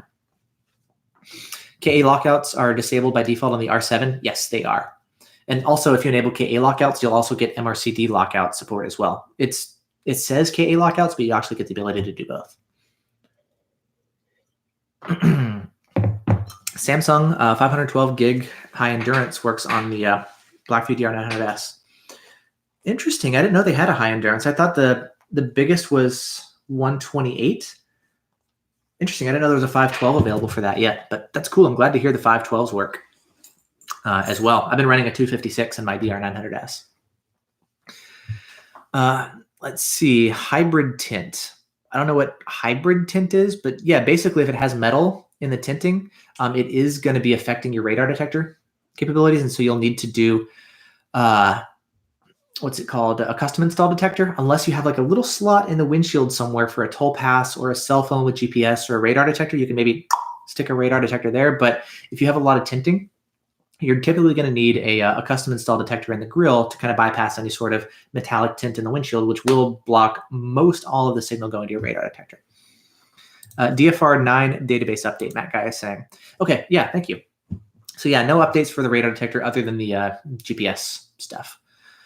Open live boxes. Do you mean like people mail me stuff and I open boxes or something? I know I've seen some YouTubers do that. That can be kind of cool. I've got a PO box now, so I guess people can mail me stuff, but I haven't done any like mail me stuff and I'll open what you send me on camera. I guess that could be cool or something. I don't know. Is that something you guys are interested in? Is that what you mean? But I guess that could be fun. Let's see. Kind of scrolling through overpass stuff. Let's see. Luke is wondering about auto update for the Max 360C. Good question. Let's see. Oh, but no, I think it's just like the stuff we got in the mail. No, it's just things for the baby, like a hat to help block out sunlight. Another Haka, which has been super helpful for breast milk stuff. So it's more baby stuff. It's not going to be radar. That's been the focus of most of my stuff. It's really baby things, not new radar detector. And I don't want to. Yeah, it's just baby stuff. I know we had a bunch of things coming in from Amazon today that we ordered over the weekend. Yeah. Is there an auto update in the Max 360C? Yes, there is. You have the option to do automatic updates for firmware, for the red light camera database, and or both. I think by default it's on, and you can go and turn it off if you want. But as long as you have it connected to Wi-Fi, by default, it should automatically go out and check for updates and let you know when updates are available so that you can update accordingly. So, yeah. Had a really good experience with the new firmware on the R3. Good. I'm really glad it's been working out for you. BH Rodeo. Excuse me. Sometimes I feel like these videos turn into like Unity discussions because so many of you guys have Unity or detectors, and you're wondering about the lockouts or the firmware or BSM filtering or whatever. And some guys, of course, you're asking about the Redensos and the Net Radar and the S-Ports too, which is the Valentine. We've been talking about all of them, but it's funny how much of this kind of turns into like Unity discussions. And I guess that's just how things are today. Anyway, how long have we been going so far? Almost an hour and a half. Wow, that's cool. Greetings from Poland. Hey, what's up, Damien? Yeah, good to see you. So I guess that's it. I mean, I'm kind of just drank a whole nother half cup of hot coffee. So I'm tired, but on point. So what else have you guys been wondering about? I just got my dog sitting here in my lap. Hey, little buddy. So how have things been? I know I've kind of been out of the loop as far as radar stuff. I've been kind of keeping an eye on stuff on the forums, that kind of stuff. You guys have been posting things on my Facebook thing. Facebook, you guys have been asking questions. I've been sort of poking on things here and there. Companies have been asking me like, hey, there's a new dash cam coming out from Vantru or Garmin, or a lot of you guys have been saying, hey, can you test this, test that? And I mean, I'm still getting requests for stuff, but I'm kind of curious, like on your end, what else you guys have been up to? You guys are just saying new update in the R3. Cool. If helpful info. Great. Glad it's been helpful. There's been a lot of testing that I've been seeing that, again, I want to cover in my like new and updated radar detectors video. I've been seeing a lot of that, which has been really, really cool to see other people stepping up and doing testing. David, looks like you've been testing with car audio. Awesome. Do you mean like, have you been doing new speakers or like what kind of new stereo system? Doing the wiring? I don't know. What have you been adding? New bass, some subs. First name, last name. You look and sound like Murr from Impractical Jokers. A doppelganger. I've never watched that channel, but kind of fun to see. Apparently, I've got another doppelganger out there. That's fun. Let's see. Is this? Oh, public. So it looks like the announcement is on board now. So I've got a new position for maybe something to talk about now that it's been publicly announced. New blend mount bracket. Okay, we'll come back to this in a second. While you guys are chiming in, I'll kind of talk about new position on RDF. So new changes as far as RDF now has new ownership. There's now 4 people who own RDF, and we've got new moderators, new administrators, that kind of stuff. I've got a new role. I'm going to be like an observer, an independent observer, where basically I'm not going to be doing any sort of active moderation on the forum. I'm not going to be an administrator running the forum, that kind of stuff, which I'm actually pretty excited about because now I'm like, whew, less responsibility, less babysitting, less management kind of stuff, which don't get me wrong, I love helping out and being of service and all that kind of stuff. But after a little while, it's nice to just sort of get back to like this stuff, videos and tutorials and all this kind of stuff. And this is really what I love doing. So now other people are going to be taking over for a lot of the administrative stuff, and I can kind of get back to focusing on this, videos and tests and reviews and comparison. Like this is what I want to spend my limited time working on. Now, that said, apparently a lot of the stuff has been really helpful for like just kind of making sure everything is working smoothly, resolving issues, sometimes being like a mediator to work out issues, which is not really what I'm wanting to always do to help put out fires and stuff, but I'm pretty good at it, I guess. And so I've got a new role now where I'm just going to be going in and I can still keep track of all the administrative stuff going on in the forums on RDF. I've got access still to all the admin and staff and private discussion, and just to make sure everything is running smoothly, to make sure everybody is honest. What they say publicly is the same thing that's going on privately. I'm, as you guys know, really big on like integrity and being straightforward and upfront. That's, for me personally, just my personality, always been super big and critical. So same thing with the forum, just making sure that people are doing what they're saying they're doing. If there's ever anything that I see privately going on, I have the freedom to just say it publicly. Obviously, if there's anything that's secrets, I want to honor everything happening behind the scenes, just like with manufacturers. If they talk to me about a radar detector privately, I'm not going to be going around telling you guys publicly. I'm not going to be telling the competition privately. Like, there's very clear boundaries with all this kind of stuff. And with the forums, yeah, I've got access to all the private stuff. And, if they want my input, cool, they can ask, and maybe I'll help give a little bit of input, or there's 4 staff members and for voting, maybe I'll be the 5th voter to help break ties and stuff. But mainly I'm just kind of there to watch stuff and make sure everything is running cleanly, and just to make sure the stuff happening privately is what people are saying is happening publicly. So I'm just there as like kind of a moral compass or something. I don't know. Independent observer is the formal title. So anyway, that's kind of my new role now on RDF. So yeah, I'm really excited to see about the new staff and members and administration. I think there's a lot of good stuff happening there. But anyway, just a little bit of discussion on that. Looks like that just got announced publicly. So yeah, big thanks. And yeah, good luck to all the new staff members on the forum. I think you guys are doing a great job, and I'm really glad you guys are taking over. And yeah, I think it's great. So support you guys. Anyway, new blend mount bracket. Yeah, there's a new bracket now. Do I have it here for the R7? I mentioned in another video, there was a little bit of play with the detector on the bracket. Blend mount has adjusted the R7 bracket. I think you can go and order it now. And it's now solid. It's excellent. It's exactly what it should be to mount and dismount the detector. There's no more side-to-side play. There's no vibration when you're driving. You can press the mute button on the side without the detector moving. And so the newest version of the R7 blend mount is great. I know a lot of you guys have complained about the double suction cup mount with vibrations or sometimes falling off. The single suction cup mount is much more solid, but it's big and bulky. And so the blend mount is kind of a hybrid to where it's more compact, but still very solid. So the newest version of it, it's on point. It's good. Adam, another review of the latest Blackview 4K dash cam. That's a good point. I've been meaning to do that. I haven't done a formal review, so that's also on the list. Dash cam. So yeah, kind of working on the videos and just focusing on like what are the most high priority videos that I want to slowly start getting back into. Comparisons, dash cams, reviews, all that kind of stuff. And then I'll be gone for December again for another month for the holidays. So we'll be out visiting my wife's family. So we'll be able to do all that much there. So we'll see. Anyway, it's something that I want to get into. So hopefully soon, but I am giving no dates as far as when I'll be able to get into it, because I honestly don't know. Let's see, David. Upgraded my speaker setup, amp, sub, digital sound processor, radar detector, everything. Wow, cool. Google Maps has speed trap reporting. Is that public yet? I know they've been slowly rolling it out, but I don't know if that's available yet on all of the phones. I'm actually really, really happy to see that Google Maps is also, I don't know if you guys have heard, yeah, they're bringing in speed trap reporting integration with Waze. Google Maps, they own Waze, so they're tying in the police spotted alerts, which is awesome. And once that's like completely available for everyone, I think I'm probably going to stop using Waze. I prefer the interface for Google Maps. I like it better. I find the navigation better. It works better with my audio system compared to Waze, which likes to shut off my phone audio if I'm playing music over Spotify or something.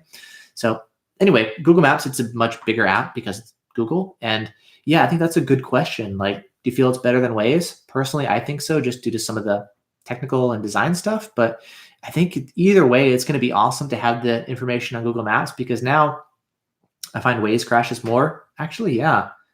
That's an interesting point. Yeah. Either way, it just means more people using it and more alerts for us. So total win-win. So yeah. Get Social Butterfly, Tack to Valentine. They said a new unit with a new platform is coming in a week and a half. Maybe it will be. Maybe. Hopefully. I've got one on pre-order. I hope it's a new platform. And then be happy to show you guys. I've got it like pre-ordered and just FedEx overnight shipping when it comes out. So I'm hoping, they told me it's going to be the exact same thing, but the person on the phone didn't really seem that informed about the details. So we'll see. Called ALP in the limit. Okay, this is funny. They said the speed limit is 20 miles an hour to stop people with test beds from staring into the LED heads and blinding themselves with high-powered near LED light. I don't think that's actually true. What they've said is that it's designed to help the competition, prevent them from figuring out their algorithms on how the Dragon Eye jamming capability works with the TX head. That's funny. I think that whole comment about the LED, again, just because there was somebody on the forums a couple days or weeks ago who came out and they're trying to like homebrew their own jammer, and once we started getting into the details, you're like, wow, this is a bad thing. This would cause serious eye damage because of the way it's designed and stuff. My guess is it might be kind of remnants of that discussion. That's not what they've been telling us on the forums. Maybe that's what they're going to tell people now. I don't know. If you're going to go out and do testing for hours and hours and hours, you're going to be getting a lot of laser to the eye. So that's no different than going out and doing testing anyway. So I don't know if I really buy that excuse, but whatever. It's not my place to judge. It's just, here's what they say. You guys can decide what you want. Here's what I think. Believe me or not, it's totally cool. Just here's the information. Here's my thoughts. Cool. But yeah, anyway, Tippership, thanks for, Red Subaru. Oh, cool. Yeah. DIY. So it was cool. I'm really glad to see that you're doing some homebrew stuff. And thank you, by the way, for coming onto the forums and discussing it so that we can make sure that, of course, it's designed well, that your product works well, that it's safe for everybody. I know that's a common thing people ask all the time. Why are the jammers so expensive? I could homebrew one myself. And it's kind of interesting when you get into the discussion about algorithms and receiver sensitivity and weather sealing and continued algorithm updates and needing to acquire the guns to make sure it can jam the latest ones versus having an older jammer that can maybe jam some of the fixed pulse rate guns. And yeah, I don't know. It's just kind of funny to see ALP saying that after the discussion we had about your homebrew jammer. So I don't know. That's just kind of funny to see. G. Vraj, introduce us to your wife. She doesn't actually want to be on YouTube. I'm happy doing this whole public thing, but she's more private than I am and isn't really interested in being like a public figure. So I don't know if she would be even on my second channel where I want to get into baby stuff, which obviously it would be a much more of a fit to her, right? I'm not going to be I talked to her about it. Like, would you like to review breast pumps or any of that kind of stuff? And she's like, no, I don't want to be a reviewer. So she doesn't really want to be on the channel. Which is the whole nother funny thing about it itself. But yeah, just for privacy reasons, she's not really interested. So I always have to have the barriers of like, at first I didn't even share my face on YouTube, and then eventually I'm like, oh, hey, share my thing. And then for a while I was like, I wouldn't tell my name. My name is Ariel, but I just like going by Vortex Radar, So sometimes you find where are your boundaries between what you want public and what you want private and that kind of stuff. So whatever, it's all good. Yeah. Anyway, glad you're back. So, Adam, would you do a proper test of all the best navigation apps on an Android platform? Not really. I don't cover navigation stuff, especially on Android. I'm an iPhone guy. I have an Android phone, but it's mostly just to test out apps like JBV1 or Yavi1 or Highway Radar, which are awesome countermeasure apps. But I don't really want to go into the different navigation apps. That's not really what I cover.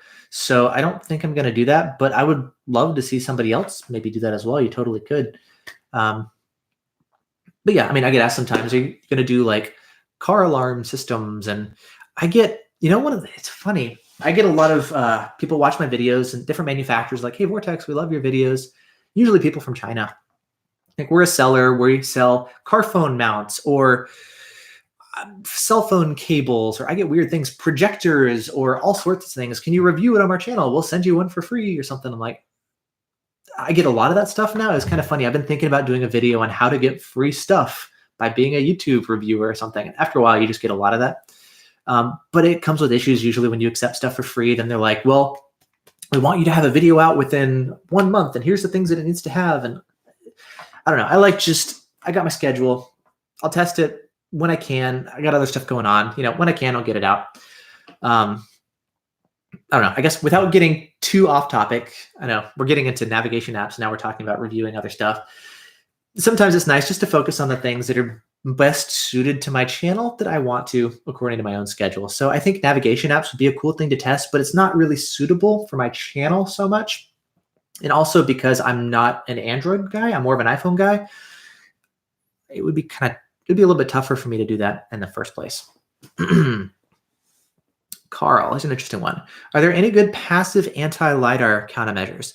Not that I've seen. And the reason is newer laser guns can get a reading off of anything. You can try coating your car in license plate covers and laser absorbing paint like Veil. They have different sprays. They have plastic diffusing license plate covers. I haven't actually found any of that stuff to be effective. Laser guns these days are really, really good at getting reflections, even off of dark cars, sports cars with really low profiles.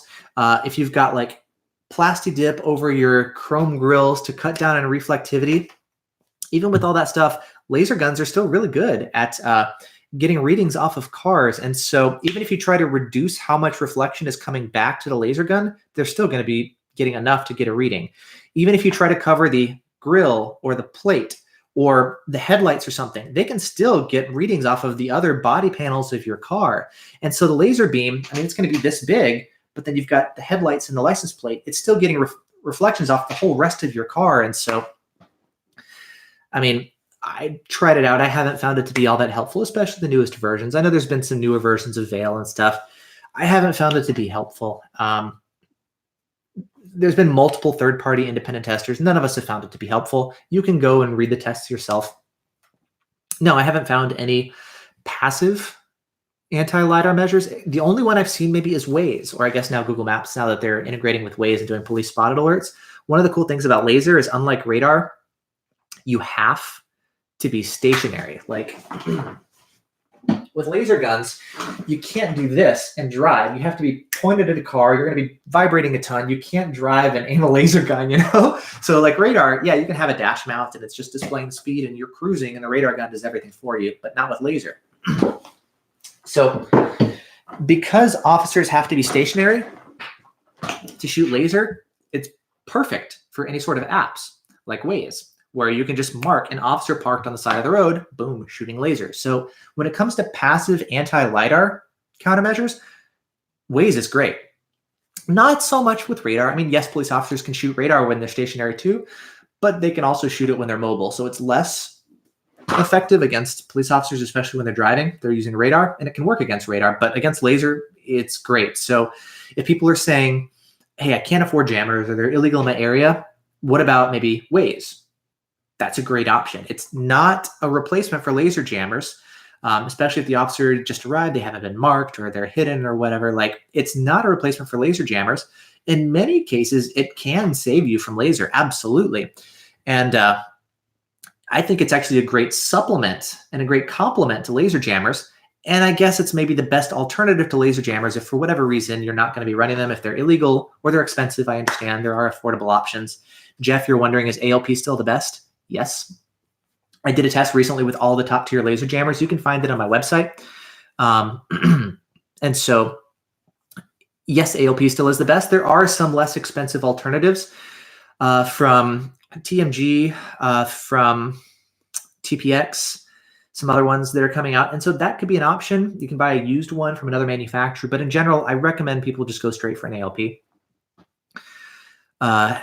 Does laser work through glass? I've actually done a video on that. Yes, it does. Motorcycles, they do also use radar. I see officers with both radar and laser. A lot of times they'll do handheld ones. I've seen dash mount radar guns. They actually make special motorcycle-specific dash mount radar guns that are simplified design, simplified remote that can be used while operating a motorcycle, and they're waterproof. So they actually make motorcycle-specific radar guns too. Around here, I see a lot of both laser and radar, either handheld or dash mount. But in some places, yeah, it's going to be mostly laser. So it really depends, I guess, on the area, as always with this stuff. But yeah, if you see a lot of laser, then obviously laser jammers, and I guess also Waze, are going to be your best countermeasures. A. Muhammad, what's the best 4K dash cam? I'm a fan of the Blackview for its for the feature set and whatnot. I know you're asking about the temperatures. That's one of the issues with the Blackview. I'm actually wanting to test some more. Man, I'm talking a lot. My throat's starting to get a little dry, and I've run out of coffee, so I have to go get more water or something. Hey, hold on, water bottle. My gym bottle still has a little water in it. Yay. 1 second. We'll get back to 4K dash cam discussion. Way better. There are some other 4K dash cams that are coming out. Vantrue has one. I think where they're going to be releasing, I forget the name off the top of my head, but I've already been talking to them about it. They're going to be coming out with a new 4K dash cam. We had a chance to preview it at CES. I think I posted a video on it. I know there's some other 4K. Usually the 4K ones are not true 4K. There's some compromises on aspect ratio or frame rate, or to get, what is it, like 3840 by 2160 at 30 FPS or something. To get true 4K, there's only a couple manufacturers. I know VFO is going to be doing an A129 4K dash cam, so there's more of them coming out, and I would love to do an updated 4K dash cam comparison. So let's add that to the list too. 4K dash cam comparison, especially once all those start coming out. I did a video with like GoPro versus Blackview versus Thinkware, and you can definitely see the difference between 1440p versus 4K. So yeah, it still does make a difference to bump in resolutions. So I haven't done that test yet, but I would love to do it. So I guess I don't have a good answer for you yet, but I guess that's where I am now.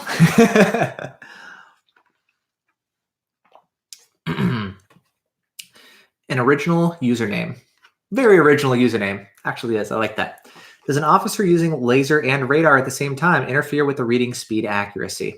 Nope. They're completely different tools, so they don't interfere at all. It's kind of like talking on a cell phone and using a flashlight. One is light, one's radio waves. You can talk on the phone and use your phone's flashlight or something at the same time. It's not like they're going to interfere with each other. They're completely independent systems, even though they're both designed to measure the speed of a moving vehicle. So no, it doesn't conflict. Even multiple officers using laser guns together or radar guns together, they're not going to be conflicting with one another. So that's a common question and a great question. Let's see, Tech Geek. I've used Tasker to auto launch Waze when plugged in and on my car's Bluetooth. Yeah, that's a great one. Tasker and I know there's another one. One's free, one's paid. Android apps to like automate some of that stuff, and it's great. You can get into your car. When it senses you've connected to Bluetooth, it automatically launches Waze. That's a really cool app. I wish there was more of that kind of stuff available for iPhone. You usually have to jailbreak your phone to get more of the custom controls that's available on Android. Apple. Pros and cons to anything, right? If you want to like really customize and control stuff, yeah, Android is definitely better in that regard. Red Subaru. I saw one of your videos a while back, and you stated that the FCC will be switching BSM frequency. Yeah, they're switching to like, I think it's ultrasonic 76 or 77 gigahertz in that range. When radar improves, do you think K-band falses will go away, not stores? No, and that's one of the that's disappointing thing. So the whole thing about the switch, yes, the FCC is going to be mandating that car manufacturers move away from K-band for their blind spot radar and collision avoidance systems and up to 77 gigahertz, where radar detectors do not detect, which means our radar detectors will not false to the newest cars coming out on the market. Yes. Unfortunately, that doesn't apply to all the old cars. All the cars that already have it are still going to be on the roads for many, many years to come. Additionally, when those cars break down, let's say their blind spot system breaks in 10 years and needs to be repaired, but all that's available now is all the cars are going to be using the new 77 gigahertz. Those cars do have an exception to the rule where they're still allowed to use the older K-band systems for replacement parts. So it's not like all of a sudden the FCC mandates that new cars have to use new systems, which means all the other cars are going to magically stop using K-band, unfortunately.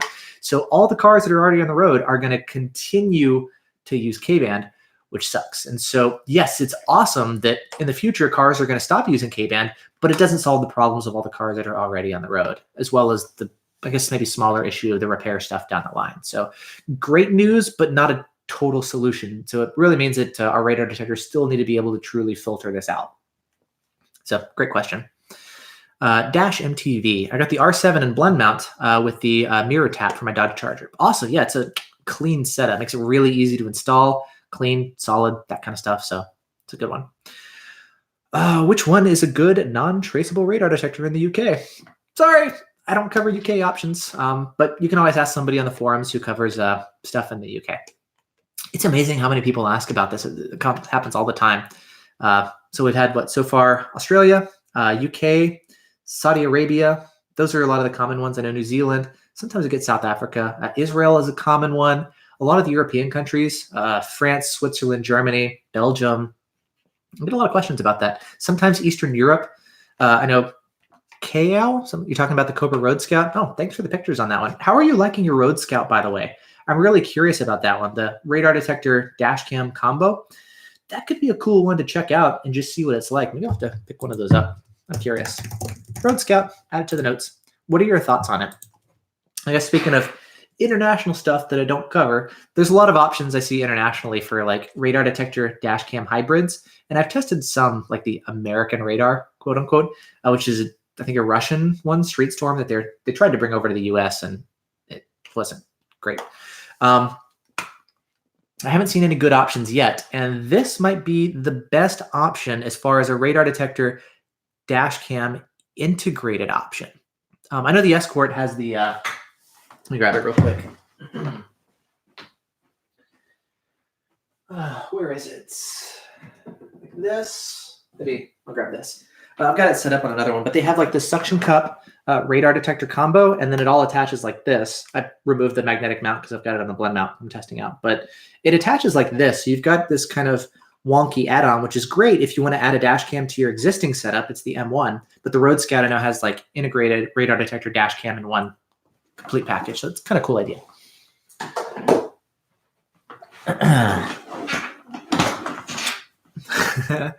I'm new to the forums, and it seems people swear by the V1. Why is that? It seems like there are a lot of similar, if not better, detectors out there. Whew, you are opening up a can of worms, my friends. The V1 is a fantastic detector. I love it, especially the third-party apps. That was a brilliant decision by Mike Valentine to open up a third-party API. Matt Guy, you're talking about JBV1. The apps are phenomenal. The V1 itself, the performance, not the best performing detector out there. Reliability, great. It's a solid workhorse. Like, let's grab that. Where is it? V1, this thing is built very well. I wish unit detectors were built this well. I mean, it's solid. It's a workhorse. Like, I love the volume knobs, the secondary mute knob, kind of the smaller one right here.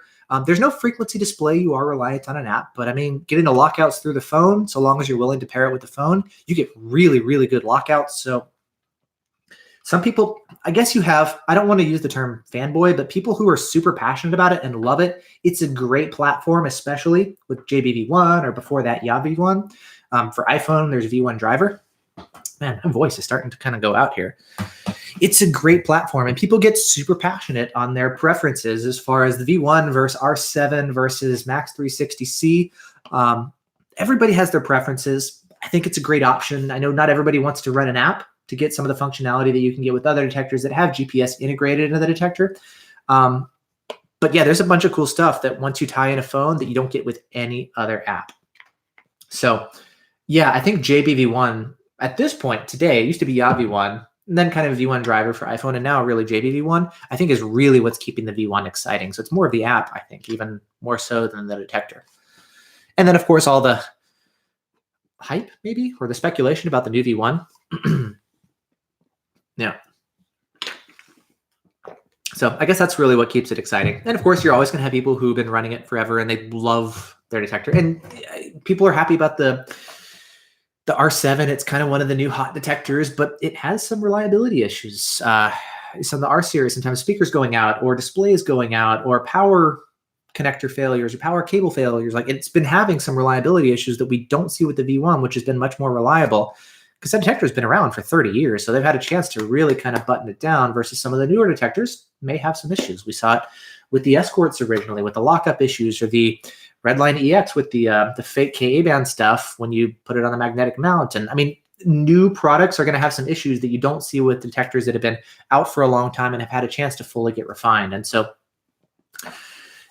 everybody has their pros and cons and their priorities on what they like best. And yeah, anywhere you're always going to see people super passionate about what it is they love best. Some people think, I don't know. I like to think that you can like chocolate without hating vanilla. There's lots of great options. Just pick the best tool without slamming the rest. But I don't know. I guess we all have our different ways of approaching it. So there's a lot of like really, really passionate V1 people. And it is a great platform, especially with the third-party apps that are out there. But I think that's kind of the V1 stuff. A little trouble upgrading the 32 to 128. On which dash cam are you having? Oh, sorry. Yeah, that's right. You were talking about the Road Scout. Didn't recognize it. Did you have to do like an in-card format for the Road Scout, or were you able to get it to recognize a 128 gig card, or how does that work? Hey, what's up, Steve? Good to see you. Adam, if you would set up video recording on a dash cam, will you choose 30 FPS or 60? So it's funny. I run 30 on my front cam. I run 60 on the rear cam on the DR750S. I don't find a huge benefit for 60 FPS. I know some people love it, and they're like, I refuse to buy a dash cam unless it supports 60 FPS. I've tried them both. My take on that is I find 30 FPS to be sufficient. Smooth video. One of the biggest benefits that people like is you get twice as many frames, which means when you're trying to do slow-mo, you can get the exact frame that you want. And if you play it at 60 FPS, you get twice the frame rate, so it looks smoother, which is great. I haven't found that to be hugely necessary. In theory, it can also do a better job of freezing action if you're shooting at the slowest shutter speed you can get is 1/60th of a second instead of 1/30th of a second. So in theory, you'll get more, what's it called? With faster shutter speeds, you just get less motion blur. That's the term. Man, my brain is just not, it's not working that great. You'll get less motion blur. So in theory, you'll get crisper video for capturing license plates and stuff, which isn't always true, depending on ambient light levels and ISO and camera stuff. But if you're like maxing out, 60 FPS will never drop below 1/60th of a second. 30 FPS may go down to 1/30th. So at nighttime especially, you may get crisper video, but you also may get lower low light sensitivity because each frame is only exposing for half the amount of time. So only half the amount of light is hitting the sensor. So it may struggle a little bit more in low light, but you'll get crisper video. So I guess that's the trade-off. That's, I guess, the debate. I haven't found 60 FPS to be all that big of a deal. It's cool. I like the smoother video, but I find 30 is fine. I mean, I'm shooting this video at 30 FPS. I post all my stuff at 30. It's fine. And then you have discussions. I guess for video, some people like to record 24 FPS on, especially cinematographers. Once you get into stuff like this, people will be shooting at 24, but I shoot 30 on my dash cams and on my mirrorless and stuff. But there's all these discussions on like cinematic cameras at 24, and you can find tons of stuff on that too. But yeah, anyway, for dash cams, I'm happy with 30. I always find it kind of funny when I get the comments of like, I will never buy this dash cam because it only records at 30 FPS and I need a 60 FPS dash cam. Some people really want it and it's cool. We all have, just like with radar detectors, our priorities on what we find important. So there's some people you ask, they really want 60. For me, that's my my take on it. Okay, let's see. I had to format the SD card using the device. Yeah, usually that works better. In card, some dash cams, you have to do some weird format in the computer. Some you can just do in the camera. Video quality microphone, really good on the Rode Scout. Good. I'm really glad to hear that. I'm glad to hear that the dash cam stuff is working well and that's getting better. Maybe I'll have to take a look at it. We'll see. How do you like your Audi? I love it. It is by far at this point my favorite car. It drives smoothly. Beautiful for installing countermeasures. I may have to end this because my throat's starting to go and I'm running out of water here. Great for countermeasures. The custom installed stuff that I've done is fantastic. Is it unnecessary or really nice to have all that stuff so well installed? It's great. I mean, it makes it super easy now to just turn on a different system to load in a new update. Firmware updates are really easy with the USB thing in the back. For testing, it makes it really easy to just turn one system off, turn another one on. I mean, super awesome for testing. It's great. I guess it seems a little bit weird sometimes. Like if I want to do a video about a Redenso, but then I have the Escort display right above it.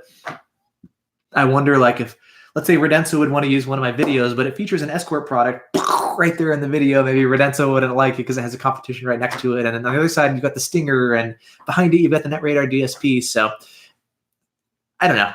But in general, for myself, I love having all the systems right there, all in the same area, easy to reach, custom buttons. It's well done. I'd like to do a video kind of going over like the usability and stuff on that too. I think that would be fun.